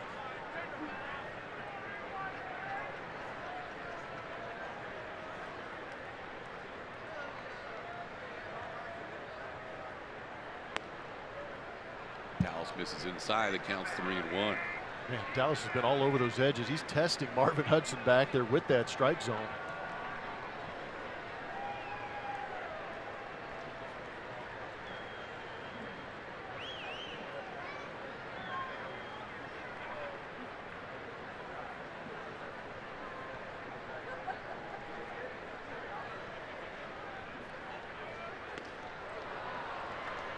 Three and two. Astros lead 5-0. Jose Altuve a solo home run. Marwin Gonzalez a grand slam home run. Now Dallas trying to get through the 5th inning, having thrown 72 pitches to this point.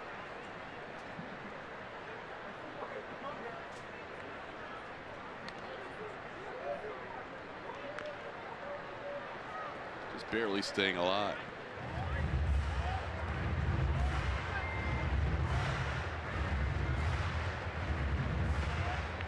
Astros and Angels learning upon the official release of the 2019 Major League schedule that next year one of the series they will play, with the Angels being the home team, will be May 4th and 5th in Monterrey, Mexico. Couldn't have timed that any better, could we? No. Always enjoy our trips here to SoCal, but that'll be cool. That will be cool. Swing and a miss. Dallas picks up strikeout number 5, and we are through 5, and the Astros lead by 5.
Park through the Astros ballpark tours. Fans can check out areas such as the broadcasting booth, press box, dugout, scoreboard, and more. Visit astros.com/tours to book your tour today.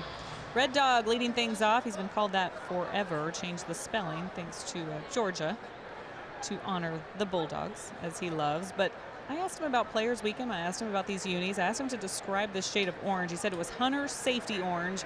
This is a guy with a big personality, and he absolutely loves that MLB does this for these guys. It's able, everyone's able to show off a little personality head to toe. You can be as loud as you possibly want. He said, we still want to win. We still want to do our jobs, but we can do it with some flair. So I have a feeling Players Weekend is going to stick around for some time, guys. Yeah, you're right. There's probably nobody that enjoys it as much or more than Josh Reddick. He's mentioned the Spidey shoes. Yeah, good for these guys. Enjoy it. I'm with MLB and letting these guys show a little bit and have some fun with it. There are the Spidey shoes.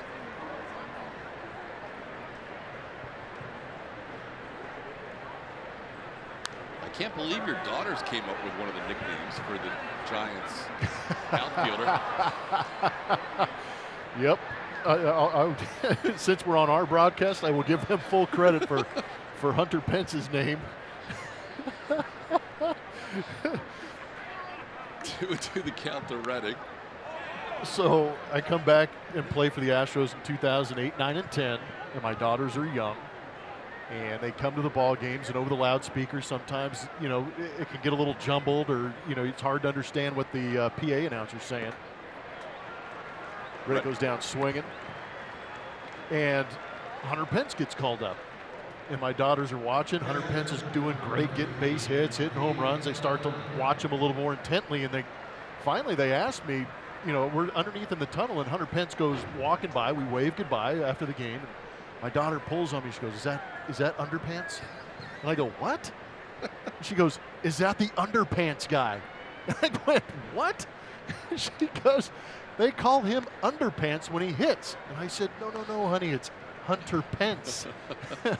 So, and then around that time we started reading kids' books, and the story was about Captain Underpants. So it was this whole big thing with Hunter Pence, but he was great about it. And now here he is on Players Weekend. Yes, and well played by Hunter Pence, who's one of the better personalities in all the game. Yes, he is going by Underpants for the weekend. Good for him. 1-1 the count. Martin Maldonado has struck out and grounded out, 0 for 2.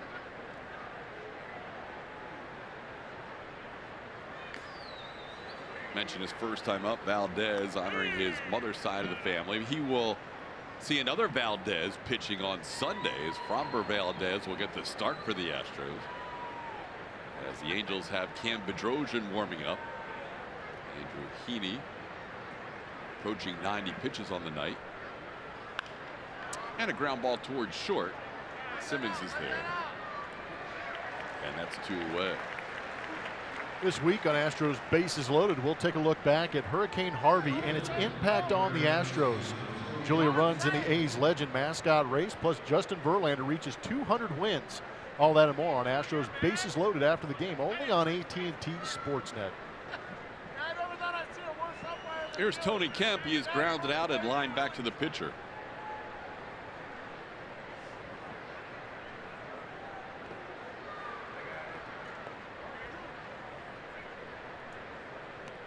Tony coming in 44 games as the number 9 hitter. On base percentage of .430 and a slugging percentage of .512. In that 9 spot as he fouls one away.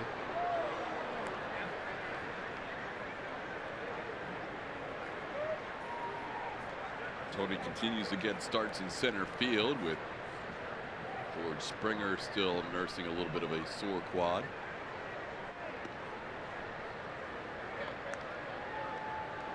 Jake Marisnick playing for AAA Fresno tonight. There's George. He's been in the middle of the dugout stair challenges tonight after the home runs, and Kemp goes down looking as Heaney picks up a strikeout. A couple in the 6th inning, and the Astros down 1-2-3.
Angels tomorrow night and Sunday afternoon, and then the Oakland A's. We'll see them again.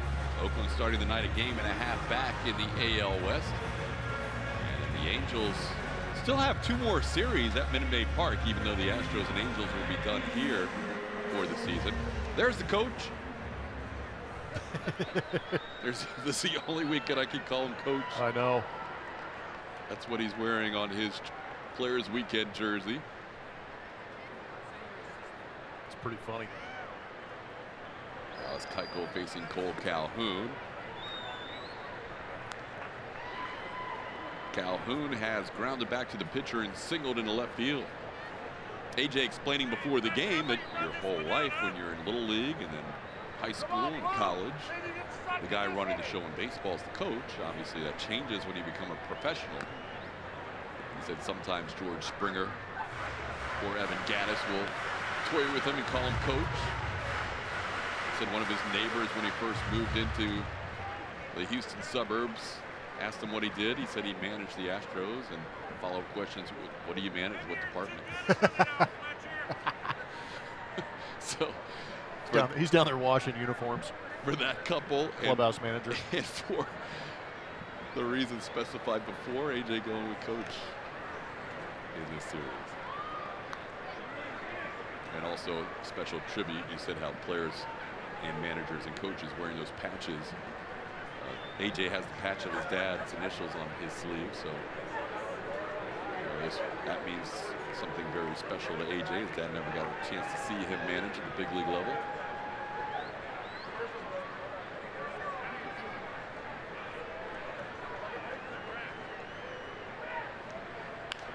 Two pitches, grounded foul. Man, Alfredo Griffin wore that one. Yeah, he was. I remember watching him in a Dodger uniform, never make an error. He's primo. Yes, he is. That's a rare miss. He knows that he's hearing it from the Astros dugout. And he's hearing it from his own dugout, too. Mike Trout giving him a hard time. That might end up being on a loop on the big board tomorrow. 2-2 the count.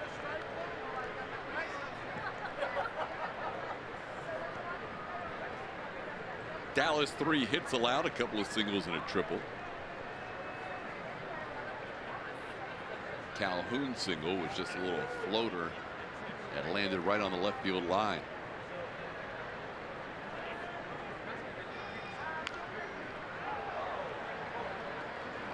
Feel good. Yeah, that's going to hurt for a little bit.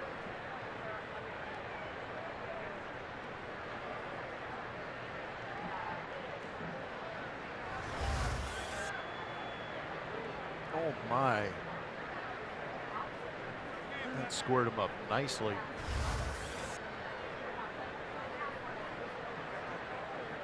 You know what I like to call those, TK? What? Shin burgers. That one's well done. Deep breaths. Don't think about it. Don't think about the pulsating, throbbing sensation in your right shin. Then don't throw it inside. Don't throw it inside. Right. You know Dallas.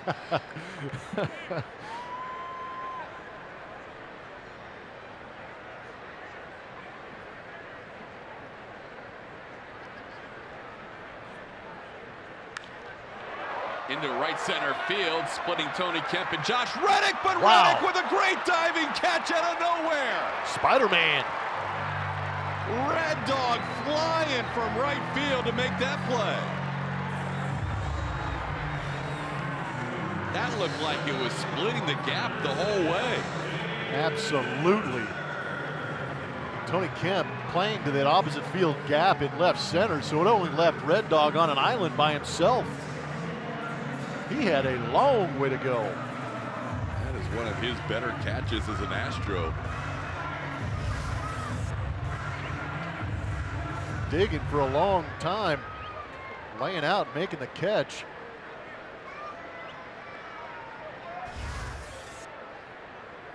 Always admired how those guys are able to throw their body around out there. It's one thing for an infielder to lay out, but going full speed and launching yourself to make a play, that's always impressive. This guy who was wearing Mickey Mouse ears yesterday and then makes a phenomenal catch the next day. Enjoys having fun on the off days and having fun on the baseball field as well. 2-0 the count to David Fletcher.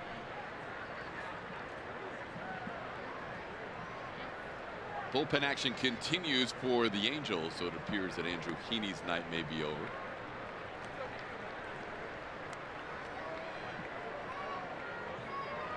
Cam Bedrosian continues to throw.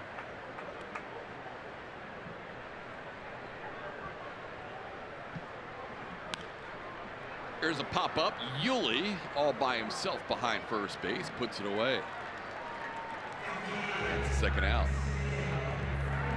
So the Reddick play was a 3-star catch? I believe so. 59% catch probability on it. Covered 80 feet. running 28 feet per second. That's pretty strong. That's very strong. That's way higher than his average sprint speed on the StatCast leaderboard. Here's Mike Trout.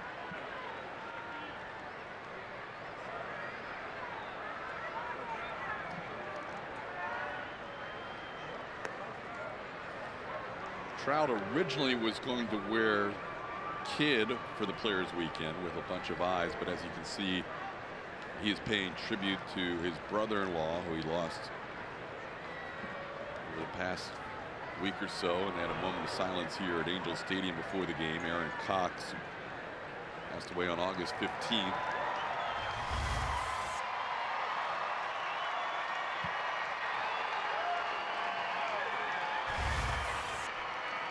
Trout now wearing a Cox for the weekend, and has to be a difficult day back for him, his first game back since dealing with that personal tragedy.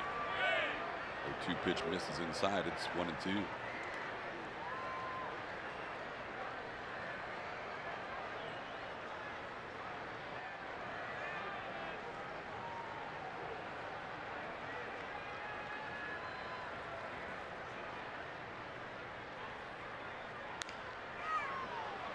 That one is just foul. Ooh, thank goodness. Took kind of a funky hop.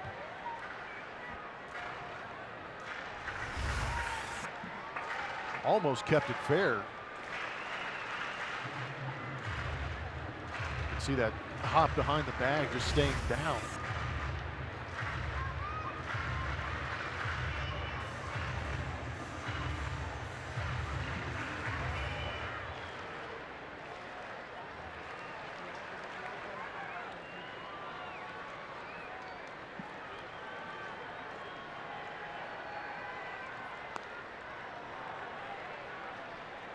Two and two the count. Trout missing 15 games with right wrist inflammation.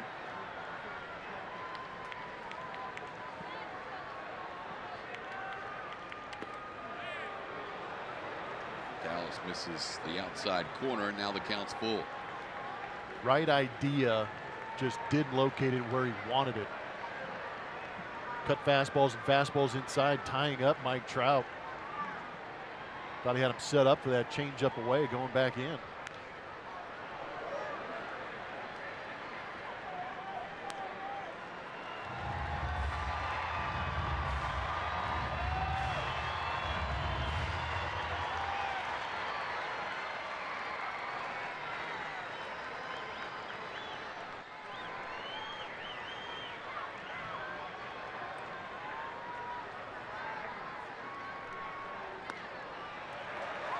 Ball four. 2-out walk to Trout. That is the 100th walk of the season drawn by Mike Trout. Not only does he lead the major leagues in that category, he is the all-time leader in the American League now with 25 home run, 20 steal, 100 walk seasons. That's his third of his career.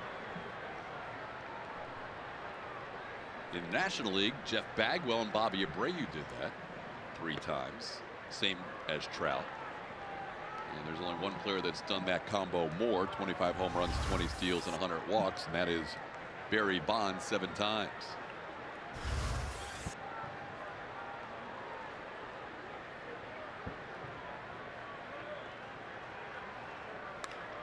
Slowly hit towards Correa. Carlos will have to make the throw to first. And a shutout 6th inning with some help from his D. He's got the Spider-Man shoes on, and he needed them. Great play by Red Dog.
the poll. Thanks for following us at ATT Sportsnet SW here on Players Weekend. What's your favorite Astros nickname? 49% of you voting for Charlie Morton, Brown Chuck. Carlos Correa coming in second with I Am Groot. Thanks for voting, everyone. We'll have a new one tomorrow for you. TK? Guy he's sitting next to is Bull. Evan Gaddis. There's Breg. Alex Bregman, who will lead off the 7th inning for the Astros. Houston leading 5-0. They had never done damage against Andrew Heaney in 4 previous tries before tonight. He had a 1.08 ERA coming into this game against Houston, but he leaves after 6 innings and Cam Bedrosian takes over. Bedrock on for the Angels, making his 61st appearance. Opponent batting average is .270. 8 games this month. ERA is under 3. Last time out, he took the loss on Tuesday when he made a throwing error for a walk-off win. Fastball, curveball. Against righties, it'll be pretty much 50-50. The fastball comes in at around 93, 94. The curveball around 83, 84. Although that fastball came in at 90 and missed Alex Bregman. It's 1-0. Alex continued that on-base streak on the road, now up to 43 games. With a base hit his last time up. Takes a strike, it's 1-1.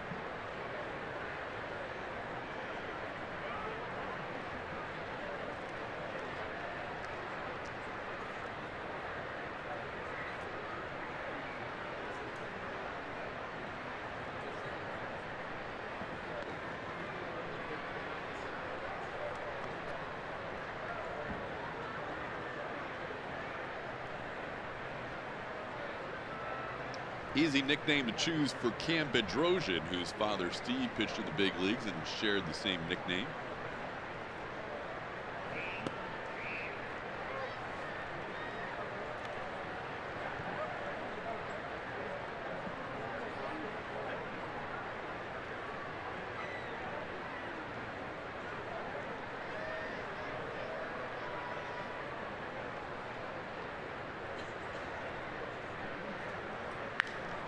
Ball's hit hard to center field. Trout coming on will make the play. Ball hung up. It was stunned by Bregman, but he's out #1. Gives his own version of the stare, this time to Trout. Yeah, there's a little more anger behind that one. Because that ball was squared up. Good job staying on that pitch down and lining it firmly in the center. We mentioned Carlos Correa's jumps and range improving in 2018. You can say the same thing about Mike Trout. Worked really hard on that in the offseason and this spring, and it has paid off. Here's Jose Altuve. Altuve 2 for 3 tonight. Also a great heads-up defensive play to turn a double play.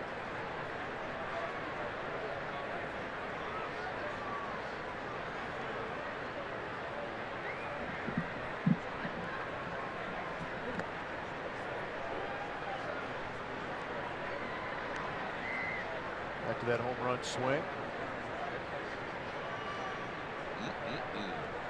The hat. Yeah, getting the whole body into that swing. If that hat would have caught the baseball, that would have been one of the greatest plays ever by Javier Bracamonte. Yeah, he needs to get better.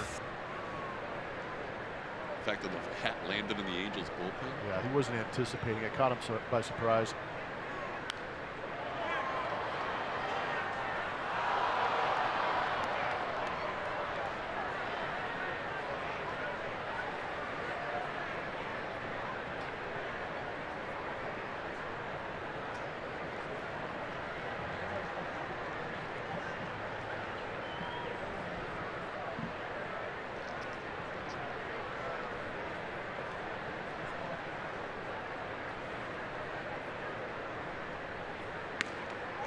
Called third strike. Bedrosian strikes out Altuve, and there's 2 away.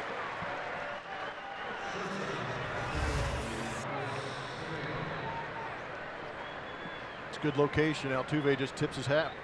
Says, "You got me." Yep.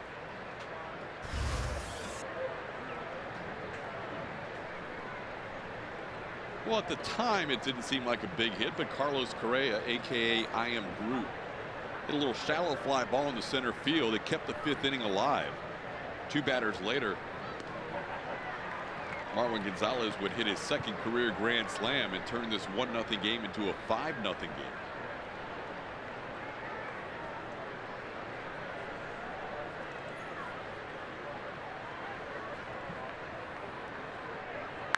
And Carlos drills one deep to left center field, going all the way back, looking up. That ball's gone. Carlos Correa. I Am Groot with his 14th home run of the season. Astros hit their 3rd home run of the game and lead 6-0. That is good to see, and it can't feel much better than it does for Carlos Correa right now. Finally getting a hold of one since coming off that DL. Oh boy, the bats are feeling it right now. It's good to see these guys traveling and swinging. Big swing by Carlos, who does some damage. And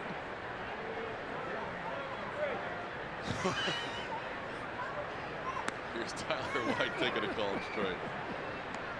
Tougher angle today for the boys, having to look back on the inside of the dugout, but they're getting it down. Got to appreciate their patience in setting it up too. Trying to find out who the trigger man is. Here's Tyler White.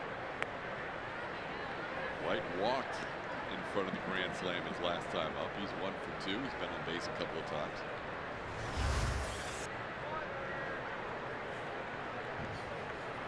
George is right in the middle. It's not surprising. That was aggressive.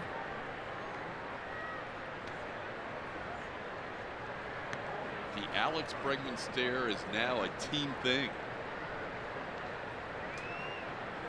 You're right, though. That has to feel like what an amazing feeling for Carlos. Hasn't hit a home run in a while after missing 36 games and getting his first in game number 12 back off the DL.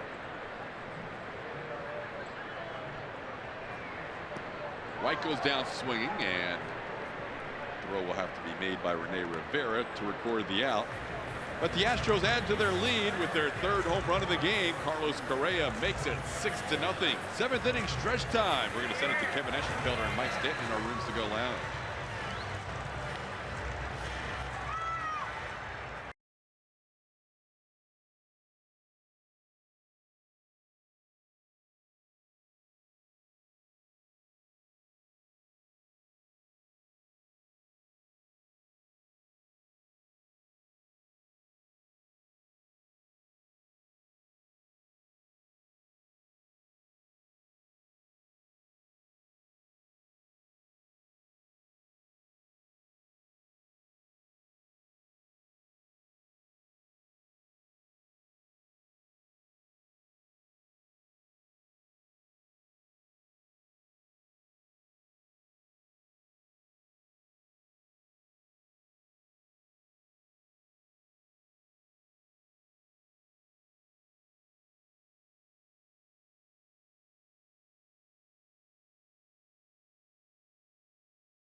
Brought to you by Kubota. Talked about last time Dallas Keuchel was on this mound. He did very well going 7 2/3. Tonight, David Bird is putting up some very good numbers. 6 innings, 3 hits, 0 earned runs, 2 walks. Those 95 pitches that Dallas has thrown this evening have been all over the edges of this strike zone. Actually could have been a little bit better night for him if he was getting some of those calls on the edges, but he's not phased. He's still doing a great job going out there, even with those 5 strikeouts, pitching to contact and getting a little help from the defense too. 5 hits over 2 starts against the Angels in 13 2/3 innings. And not an earned run to this point. He'll face Angelton, Simmons, Rene Rivera, and Jeffrey Marte, 5, 6, and 7 in the Angels lineup. Simmons sends one the other way, where Josh Reddick drifts towards the line. That's out number 1. Check out the Astros World Champions Commemorative Brick Program. With the Astros new brick program, fans have the option to customize a brick with a personal message that will line Champions Walkway at Minute Maid Park. For more details and info, visit astros.com/bricks today.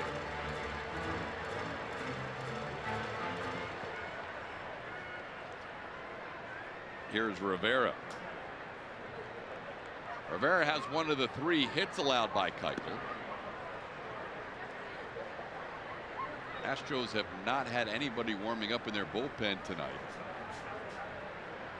Dallas approaching 100 pitches, and they would love to see him get through 7.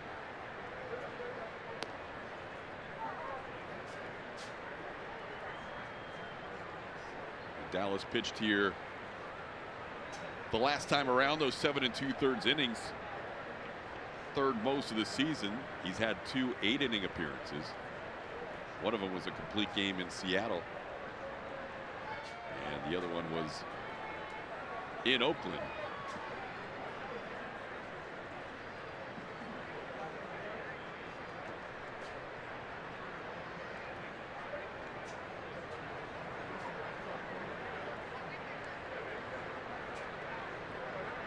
Dallas 58% strikes tonight.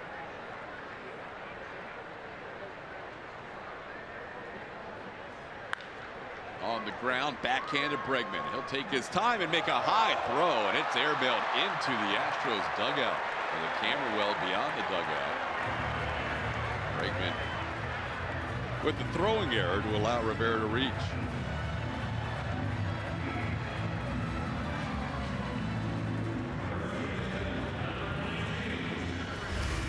Things like this happen. You play enough baseball, you're going to make a good backhand play and try and make a good throw, and you just don't have the right grip, or it jumps out of your hand the wrong way.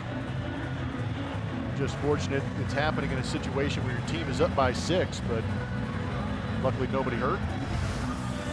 And like you said, Alex just said, hey, that was my bad.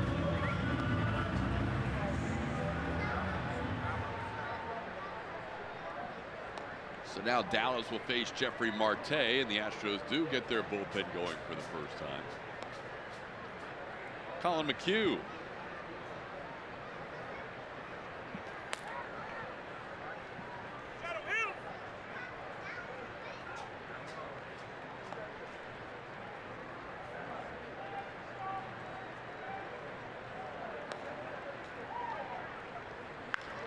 There's a line drive into right center field. That'll be down for a hit. Rene Rivera being waved around. Altuve's going to make the throw home, and he is out at home plate.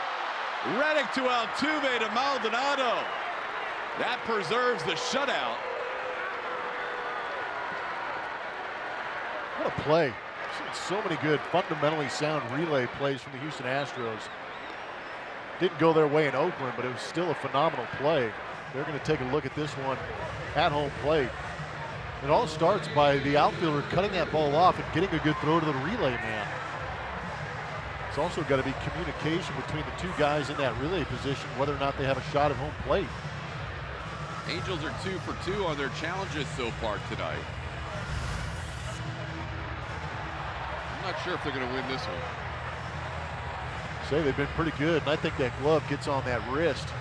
There has to be something definitive that tells you that the call in the field was wrong. And okay, gets that arm.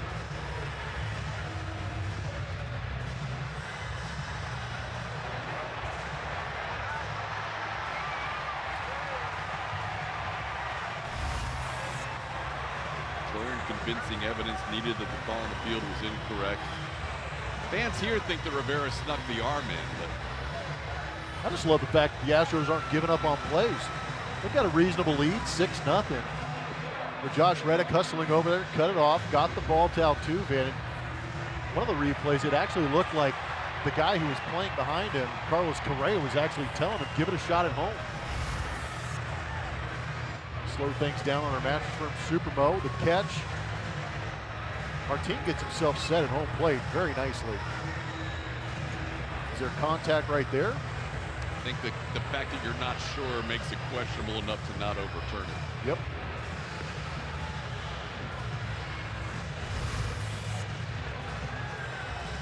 We were a little surprised at the one that went in favor of the A's in the 9th inning earlier on this road trip.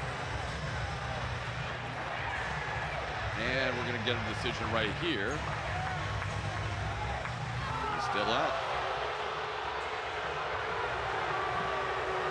Reddick, 2-out, 2 to Maldonado.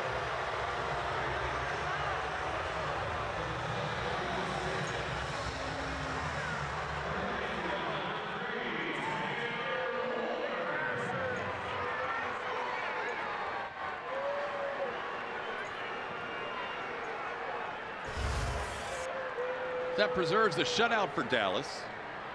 Here's Taylor Ward.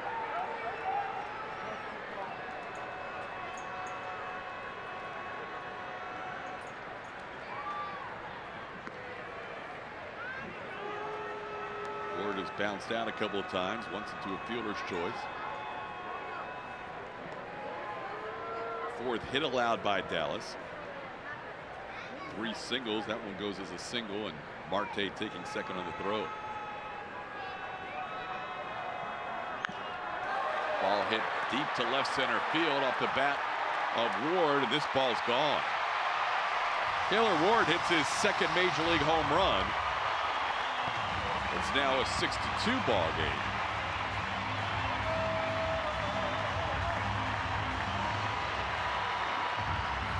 That ball was blasted after the Astros worked so hard to preserve that shutout.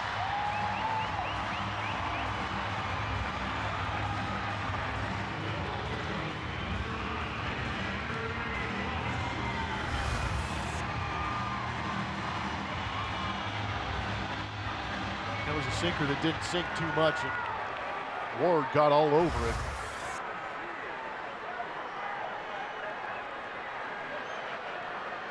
Here's Eric Young Jr.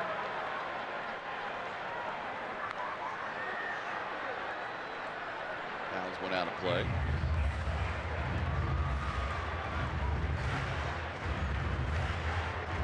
Well, Dallas almost got through 7 innings scoreless, but a 2-out home run by Taylor Ward, making it a 6-2 game.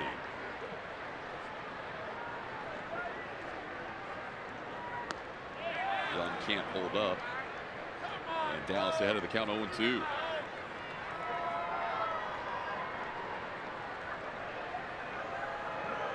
Dallas had a string of 8 consecutive starts without allowing a home run. The stretch wrapped up here against the Angels on July 20th. He does get Eric Young swinging, but 2-run score on the home run by Taylor Ward. It's 6-2.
Marwin Gonzalez. His 13th home run of the season is a grand slam. Big hit for the Houston Astros, put them up 5-0 at the time, but that power surge and stare down is on. Robert Valdez kept waiting for guys to high-five him, and they never got to him because they were setting up for the stare, and he just had to laugh. As Noe Ramirez, who wears auto for Players Weekend, comes into this game to pitch the 8th inning. Ramirez doesn't throw very hard, averaging 90 miles an hour on that fastball, has a changeup and a slider. Kind of has a little bit of a funky delivery, 3/4 arm angle on the season. He has a 4.70 ERA, and it hasn't been good against the Astros at 6.75. That includes giving up a grand slam to George Springer last time the Astros were in town in July. They'll face Marwin Gonzalez, Yuli Gurriel, and Josh Reddick. Marwin draws back the bat after he fakes a bunt. It's 1-0. Marwin getting his 4th home run right-handed this season and his 13th on the season. All of a sudden, he had no home runs hitting right-handed until the last road trip, and now the last 2 road trips, 4 home runs, including a slam. Which misses outside is 2-0. Andrew Heaney for 6, Cam Bedrosian for 1. Heaney gave up 2 home runs. Bedrosian gave up 1, and that's where the Astros have all their runs tonight. Altuve, Correa, solo shots, Marwin a slam.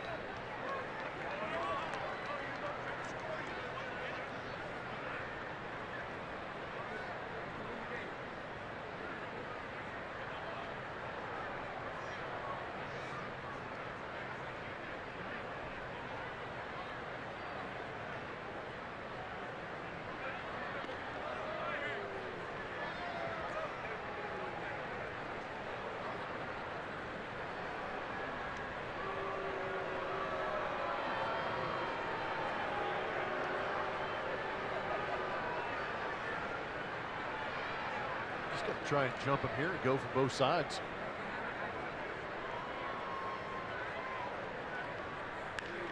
Hits the ball hard down the line and right. That's going to head towards the wall. Calhoun will play it off the wall, and Marwin follows up his grand slam with a leadoff double in the 8th. He just hit that too hard on the line. If he'd have elevated that, he might have had the opportunity to go from both sides of the plate in one game. But instead, he'll settle for a nice double that he rips down the line. And there's not even a thought process in Marwin's head right there. He might have been looking for that pitch out over the plate on the outside corner, but at 90 miles an hour and he recognizes it, his hands are quick enough to react and turn on that.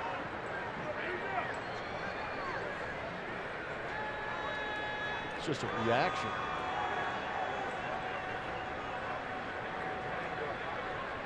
Here's Yuli. Yuli sends one to right field. Cole Calhoun on the move. Marwin's going to tag, and he will get to 3rd on the line drive out by Yuli Gurriel. Julia. It is time for Name That Astro. This is presented to you by Nissan. 3 clues tonight. I am Sam, under the big A. All he does is talk. Tweet us who you think that is at ATT Sportsnet. SW will reveal it later. TK. So we have I am Groot. Now we have I am Sam. Not Sam, I am. Nope. Intentional walk to Red Dog. Josh Reddick gets the intentional walk. That is the Angels walking Reddick to get to the former Angel. Revenge AB plus an intentional walk in front of him. Yep, they're calling him out. See if Martin Maldonado can do something against his former team. He has grounded out a couple of times and struck out.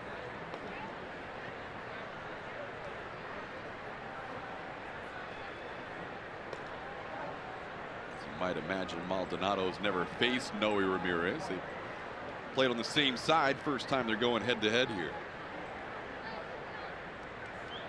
And he takes a pitch for a ball. Martin Maldonado probably knows better than anybody that Noe Ramirez throws more sliders than he does fastballs when he faces right-hand hitters. He took that first one off the plate. Yeah, if anybody has a real good idea about tendencies, it's the guy at the plate who was catching these guys the last couple of years.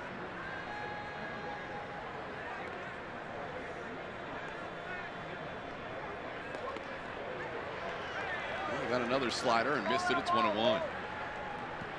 And then Martin checking with Marvin Hudson to see if that would have been on the plate. Tell you what, it looked like a strike for quite a while before breaking down and away. Astros led 6-0. Angels made it 6-2 on the Taylor Ward 2-run home run. The Astros trying to increase the lead once again.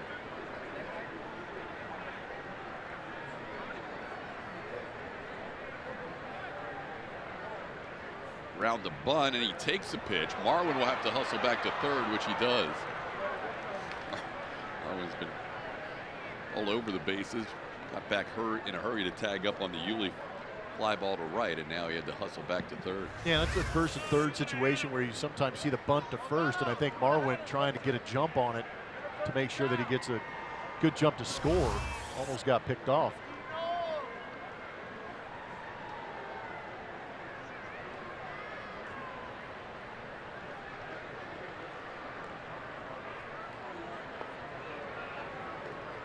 Runner on the move. There's a line drive base hit to right field. Josh Reddick goes first to third. Martin Maldonado with an RBI against his former team. It's now 7-2. Nice piece of hitting by Martin Maldonado. Now you got yourself a revenge knock and RBI. Start moving the runner around. Put Martin in a situation where he's just got to put a ball on the ground hard the other way and turns it into a line drive base hit RBI. That was beautiful. Good for Martin. 8 for 19 on this road trip for Maldonado. That'll bring up Tony Kemp. Well, Kemp can handle the bat, so the possibility still exists of that first and third bunt situation.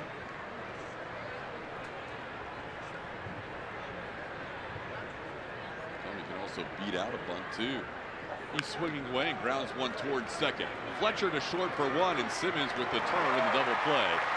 That'll do it for the Astros, but they add a run and now lead 7-2.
Play or go to AT&TSportsnet.com to stream from your computer.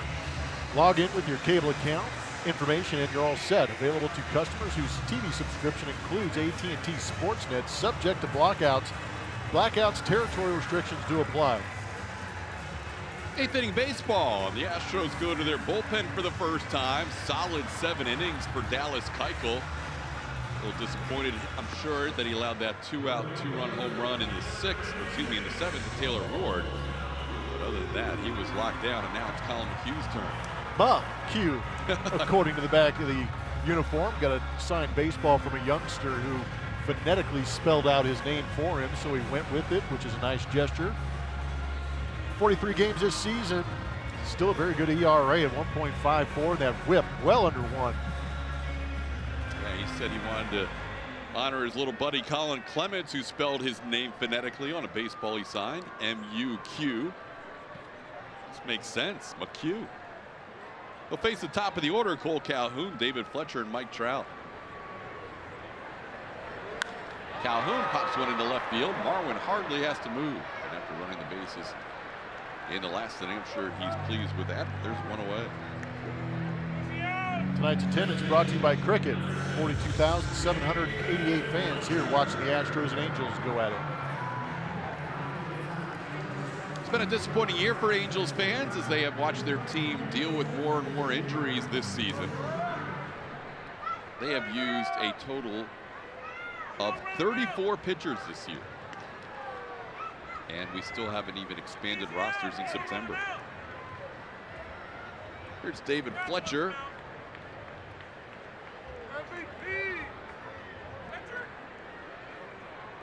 Deck McGuire warming up. Fletcher 0 for 3 tonight, grounded into a double play on what was one of the smarter, more heads-up plays you will see defensively all season long. Altuve letting a ball drop on a little soft pop-up, retiring the batter Fletcher at first initially, and then they got Cole Calhoun for the final out of that inning, as he was caught in no man's land between first and second. You suck, Boom! You should play 2 innings and play right field.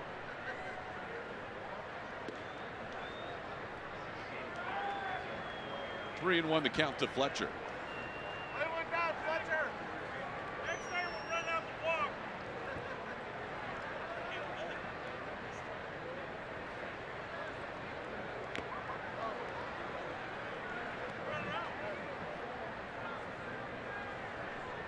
If you strike out, you're going to run out to the dugout.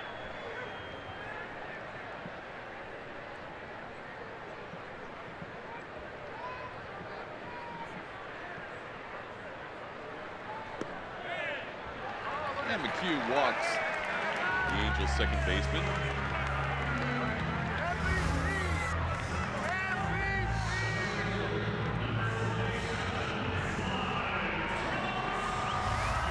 Astros leading 7-2. Trying to keep things where they are in the AL West. The A's won earlier tonight 7-1.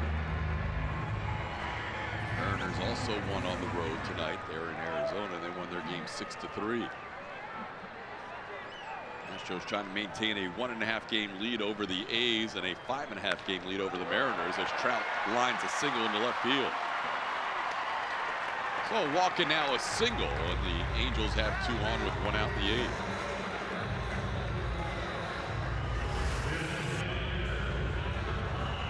That is Mike Trout's happy zone. He likes that baseball down.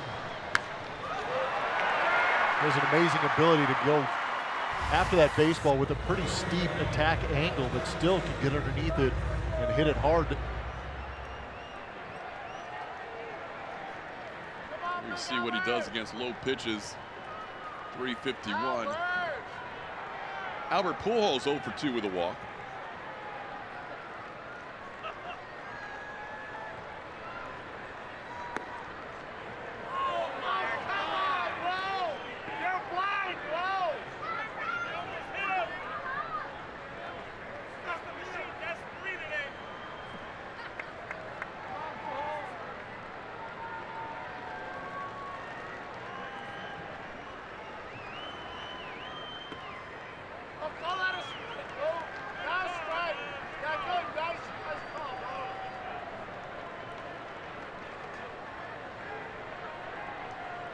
Good double play candidate.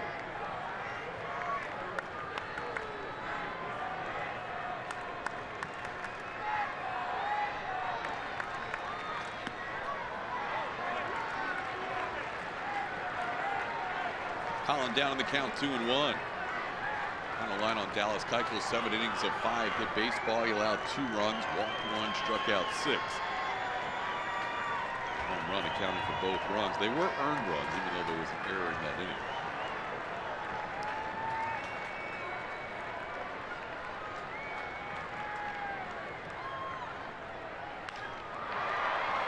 Into shallow right field, Reddick is there. He makes the play for out number 2. Has to hustle back to second. That's a big out for Colin. Now the base handle to Simmons.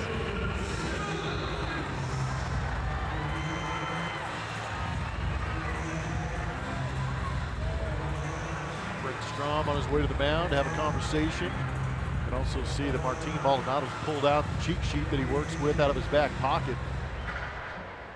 Figure out the game plan on how to attack Andrelton Simmons. Tony Sipp warming up in the bullpen, which is kind of interesting because they don't have a lefty due up. But that could be a little preventative too, to make sure that the lefty doesn't come off the bench. Yeah, that's how AJ manages. You always got to be a little bit ahead and anticipate some of the moves. And I agree with you. Just to let Mike Scioscia know that if you do decide to move things around or bring up a pinch hitter in a certain situation, I've got some guys out there in the bullpen to combat that. There's a guy on the bench whose nickname is Showtime that they'd rather see not have to come up as a pinch hitter without having a lefty ready. Here's Simmons, though. Takes a pitch for a ball, 1-0. Simmons is grounded into a fielder's choice, lined out to center field, and flied out to right.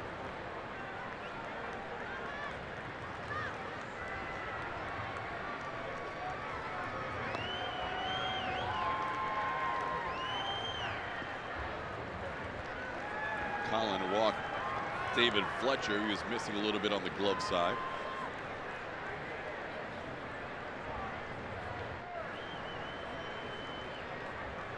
Come on, Blue, you're missing a really good game.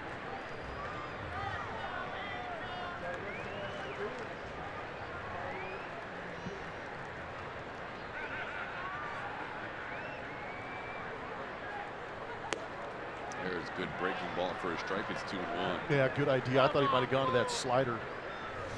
But a 2-0 count. Andrelton Simmons is always hunting the fastball, especially in a 2-0 count.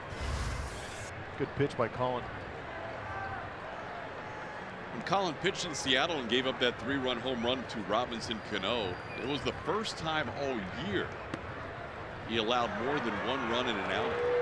It's kind of crazy to think about that he went the whole season until August 20th and never allowed more than a run. No, he's had a great season moving into that bullpen. And even that pitch he threw to Robinson Cano was kind of elevated up out over the plate. Cano just did a good job of getting on top of it and driving it the other way.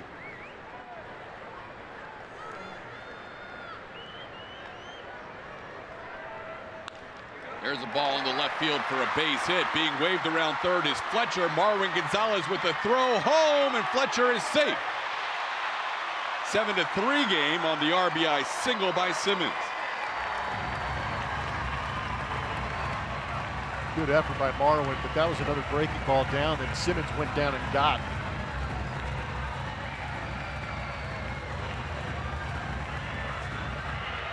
AJ checking to see if he's going to review this. If he doesn't, he may still end up coming out of the dugout because the lefty HOU AT ANA will pitch hit.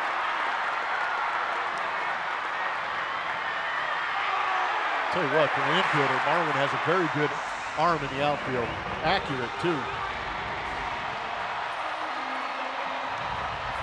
Just slightly on the first base side, and that was enough to allow that hand to come in before the tag. They've had some close plays at the plate. The glove actually beat the runner there, but it got there too quick, and Fletcher did a good job of just delaying the hand on home plate to score. Shohei Ohtani has been announced as a pinch hitter, and we showed you Tony Sipp warming up for that possibility. We'll be back after this.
to catch every moment this season. Get Astros home screen icons and features such as MLB.TV Game of the Day, pitch tracking, in-game highlights, stats, news, and more. Download MLB at Bat today. On the bump now for the Houston Astros is left-hander Tony Sipp.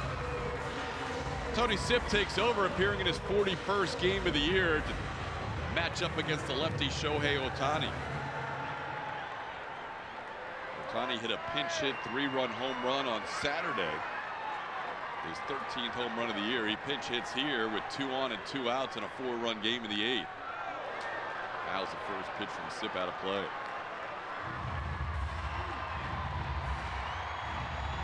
See the splits on Ohtani. That's why AJ had Tony Sipp warming up. AJ figured Ohtani would be called out of the dugout as a pinch hitter. First pitch is crucial. Getting ahead 0-1 is nice for Tony. One other time they have matched up. Ohtani hit a line drive double off of Sipp.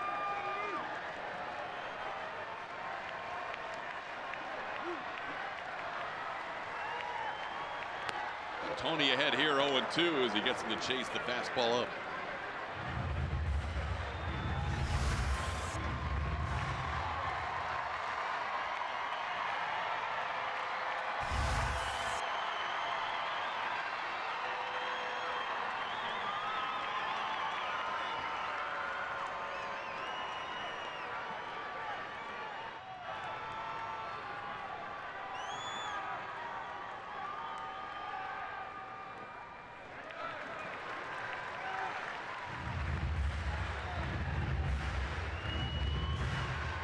Walking a couple of base hits in this inning. McHugh allowing a run in the 8th. I wonder if that was just a show-me slider to let Ohtani see it and maybe rush that fastball, elevate it again to get the chase. Swing and a miss. Maldonado will make the throw down to first, and Sipp picks up a big strikeout and stays 7-3 Astros.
By Arctic, overbuilt, not overpriced.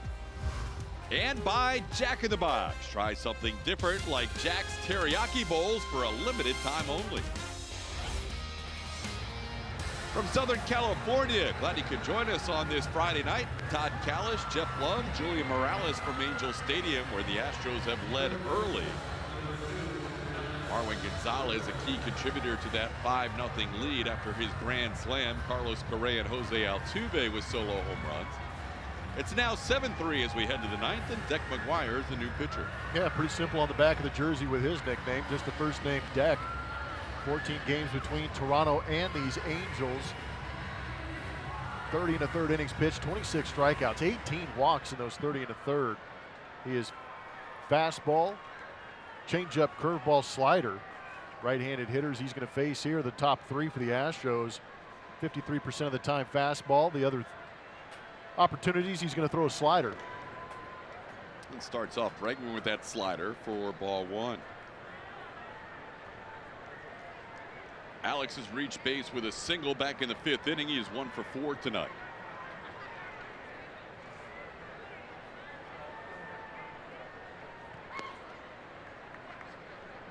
Two and 0 the count.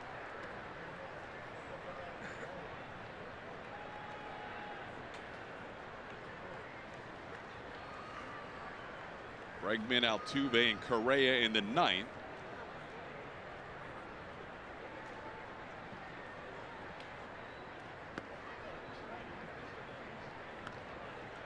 And it's 3-0.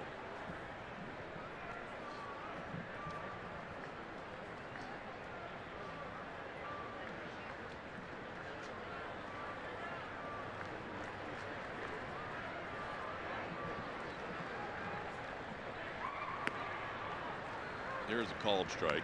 Andrew Heaney for 6 innings. Astros put up 5 runs on him. Added a run on Cam Bedrosian. Excuse me, a run on Noe Ramirez. And Cam Bedrosian allowing the solo home run to Carlos Correa as well. And there's a walk issued by McGuire to start the 9th. So Bregman reaches for the 2nd time. Good take. Got a lot of the zone up top, but we haven't seen too many at the top of the zone called. Bring up Jose Altuve. Altuve a double, a home run. His home run got the scoring started for the Astros in the 3rd inning. Hit it into the Angels bullpen in left field.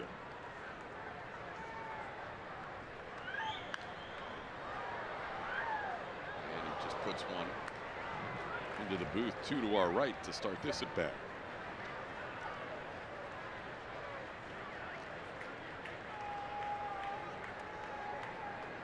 In addition to his offense, Altuve with a defensive play, or one of the 2 defensive plays of the game. Josh Reddick had the best physical play of the night defensively, and Altuve had the best mental play of the night defensively by letting a ball drop that turned into a double play.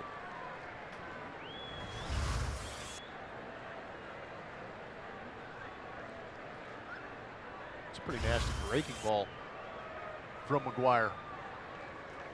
Numbers say he doesn't throw it all that often, but that was a pretty good pitch. Jose lays off. It's 2-1. It's kind of funny that we gloss over the fact that Alex Bregman walked on 4 pitches and the next guy up swings at the first pitch, but because it's Altuve, we're just kind of like, hey, that's what he does. What he does. He goes up there looking to hack. And that guy's quite the opposite. Yep, absolutely.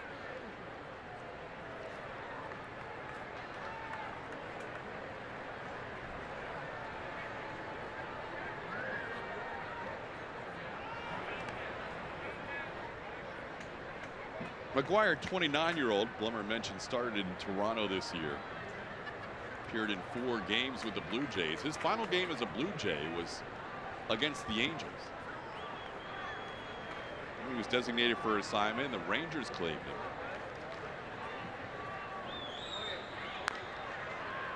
And then the Rangers, after 3 days, designated him for assignment again, and then ended up trading him to the Angels. So his final game as a Blue Jay was against the Angels. And then when he made his Angels debut on June 24th, it was against the Blue Jays. His 10th game with the Angels tonight. Altuve trying to walk off that foul ball.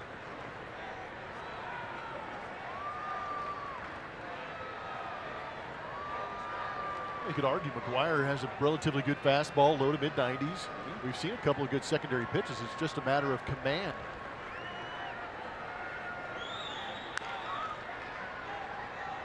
Chop foul.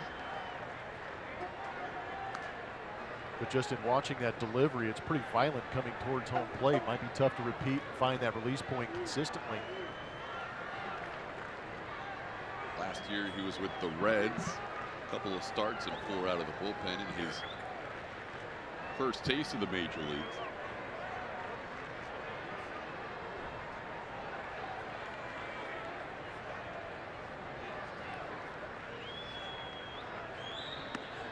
Upstairs, Altuve doesn't offer. The count's full.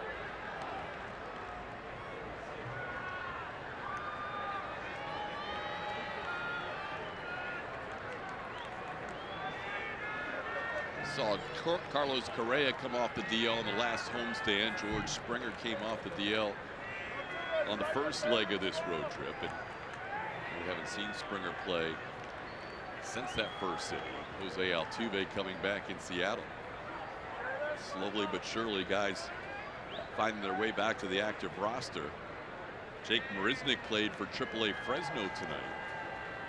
Jake had a nice game, a double and a home run for the Grizzlies. Jake ended up 2 for 4. It's good news.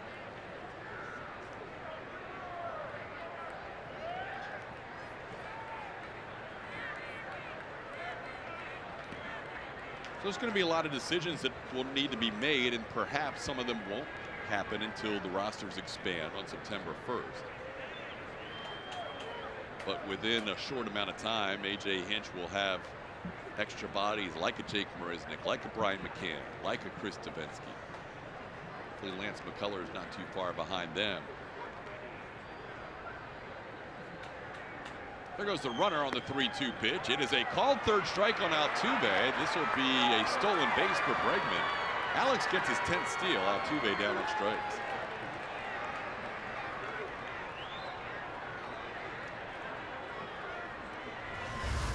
Good job by A. Bragg. It's the second time we've seen Altuve get locked up on a fastball. This one might have been borderline up, and I think that's what he felt.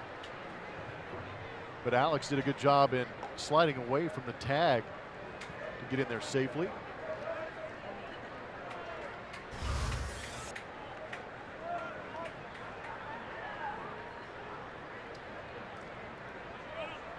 It's another reason why it's good as a middle infielder to let that ball travel to second base, because if you get out in front of the base like Fletcher did, you got to go try and find the runner. And more often than not, they're going to be sliding to that outside portion of the bag.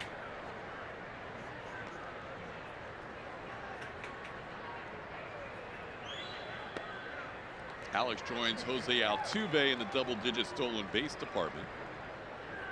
Altuve leads the team with 15, and now Bregman with 10.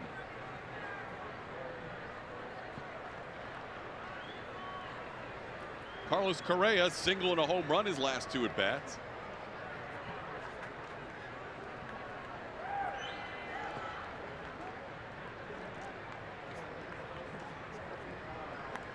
For Correa, who missed 36 games due to a back injury. It was his first home run since June 17. 12th game back from the DL. Carlos had a 3-hit game on Tuesday against the Mariners, a couple of hits tonight.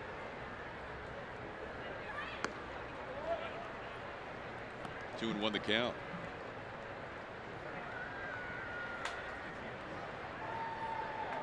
It's midnight back in Houston. Thanks for staying up late with us on a Friday night. Hopefully most of you don't have to work tomorrow.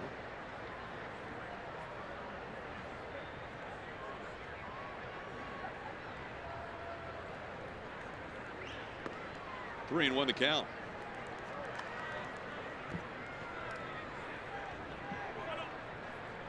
What'd you say? Dozed off. We can tell based on social media interaction Yes. how our viewers stick with us on these late games. And they do stick with us. There's a good product on the field. These guys are fun to watch. They want to see some more runs. Carlos was fooled by that breaking ball, and it almost dropped in for a strike. Instead, it is ball 4. Right here, sheer panic. Out of the hand, he's anticipating a 3-1 fastball. It gets the breaking ball. It's not comfortable. He almost hit the deck, against deck. But I Am Groot reaches base for the 3rd straight time. Here's Tyler White.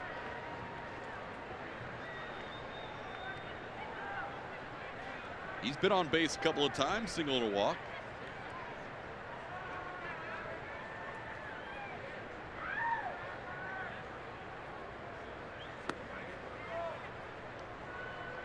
Every once in a while we find out what our numbers were from the previous night. We're on the West Coast and we're like, wow. Yeah. People are hanging in there. And I know the weekend helps.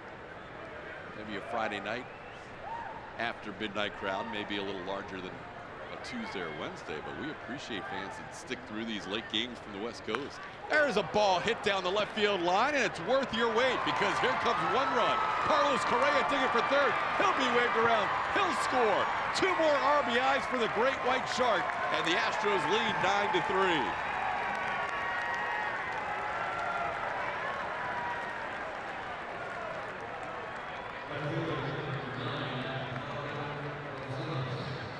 My goodness, Tyler White tearing the cover off the baseball right now. Trying to beat him down, and then he pulls the hands in, yanks it down that left field line. Great spot to do it, and to be able to find an area where you're going to force that outfielder to run a little bit. Carlos Correa off with a swing, scores easily. E.Y. Jr. might have had a little bit of issues keeping his footing out there in left field, but my goodness, Tyler White, stay hot. 3 runs scored for Correa tonight. White with 2 more RBIs. One thing that Tyler said both to Julia and to the print media after the game was he doesn't feel like he's pressing. He feels like he's letting each at bat come to him. And when you only get a handful of at bats at a time, and now all of a sudden you're in the lineup on a regular basis, that's a big mindset for him. He doesn't feel like if he goes, 0 for 5 or 0 for 4 that he won't see playing time. He knows right now he and Evan Gaddis are going to get the bulk of the DH turns. But he's just letting it happen, and it's been fun to watch. With a 2-0 count to Marwin Gonzalez, we'll get a visit at the mound. By the way, sorry, it might be a conversation saying you don't want to fall behind these guys because of forcing you into fastball counts. And Marwin is another guy who's having a great August, just like Tyler White. These 2 guys have been carrying the team this month. Marwin a home run and a double today in 4 at bats.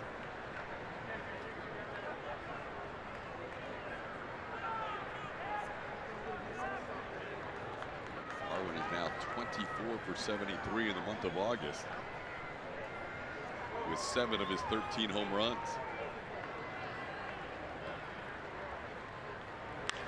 That ball's hit well into center field, all the way on the move. Trout, he's going to make the catch around his waist.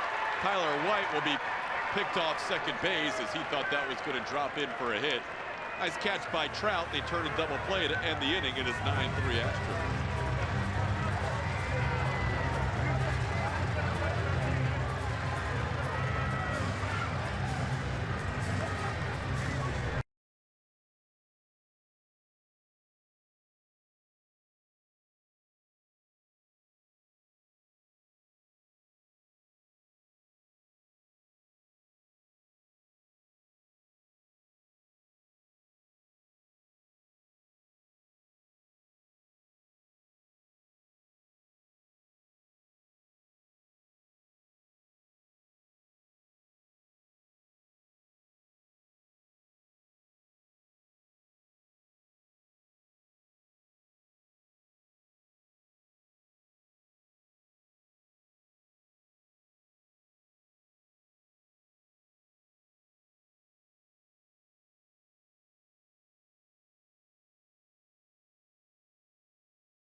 I am Sam under the big A. All he does is talk, talk. Those are your 3 clues tonight.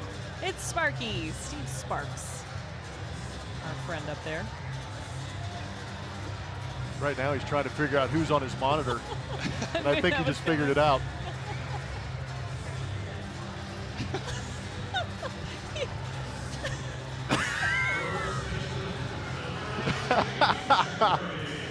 Good old Sparky. One of a kind. Thank goodness. Yes, he is. That was the nicest thing you could have done. I know. Cross him out. Just X'd him out. You could have drawn ears. I should have put the Mickey Mouse ears on him. Missed it. You can always get another shot. Yeah, I think I overreacted. The game's not over. Will Harris, the new pitcher in the 9-3 game as we head to the bottom of the ninth. It is Astros after dark. Yes. I'll take the governor off. Have some fun. Here's Jeffrey Marte. It'll be the bottom 3 in the Angels lineup. As Harris trying to put the finishing touches on an Astros opening victory here in Anaheim. And if the Astros do win this game, all of a sudden after losing the first 2 on this road trip, they will have won 4 out of 5 if they win this game.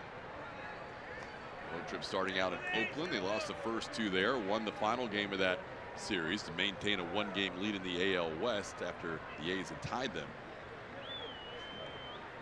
And then lost the first game in Seattle before winning the last 2, and now a chance to win the first one here in Anaheim. Alex Bregman makes the play, and Marte retired for the first out.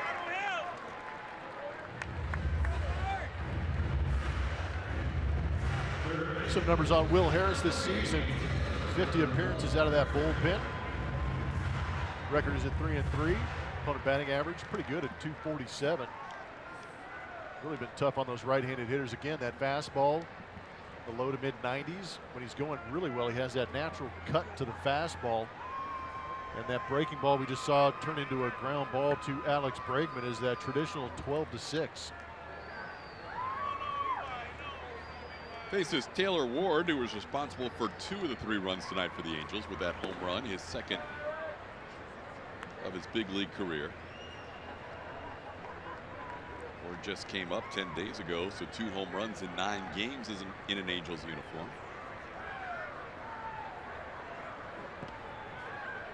Two 2-0 the count.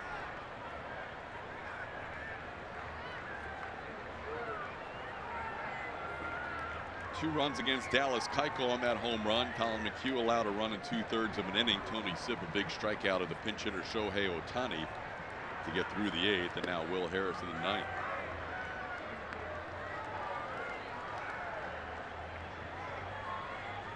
Showed Will's numbers that have been very good against righties. Usually he's been very effective against lefties. Season lefties have done a little more damage against them than we normally see. Ball popped high in the air to relatively deep right field, but Josh Reddick is there. Puts it away for 2 outs. All right, Plummer. Our last Astros after dark, baby. Yep. Needs to stop moving. My telestrator doesn't reach up there, but there's Mickey.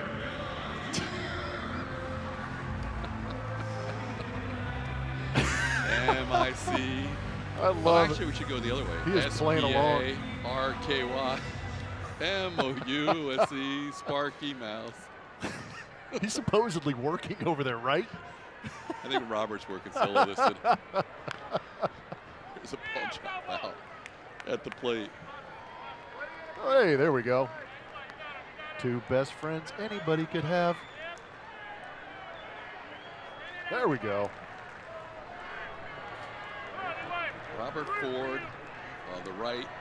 Steve Sparks, a.k.a. Sparky Mouse, on the left on this Players Weekend. And then Matt Bolt's in the middle. He's the glue that holds that troop together.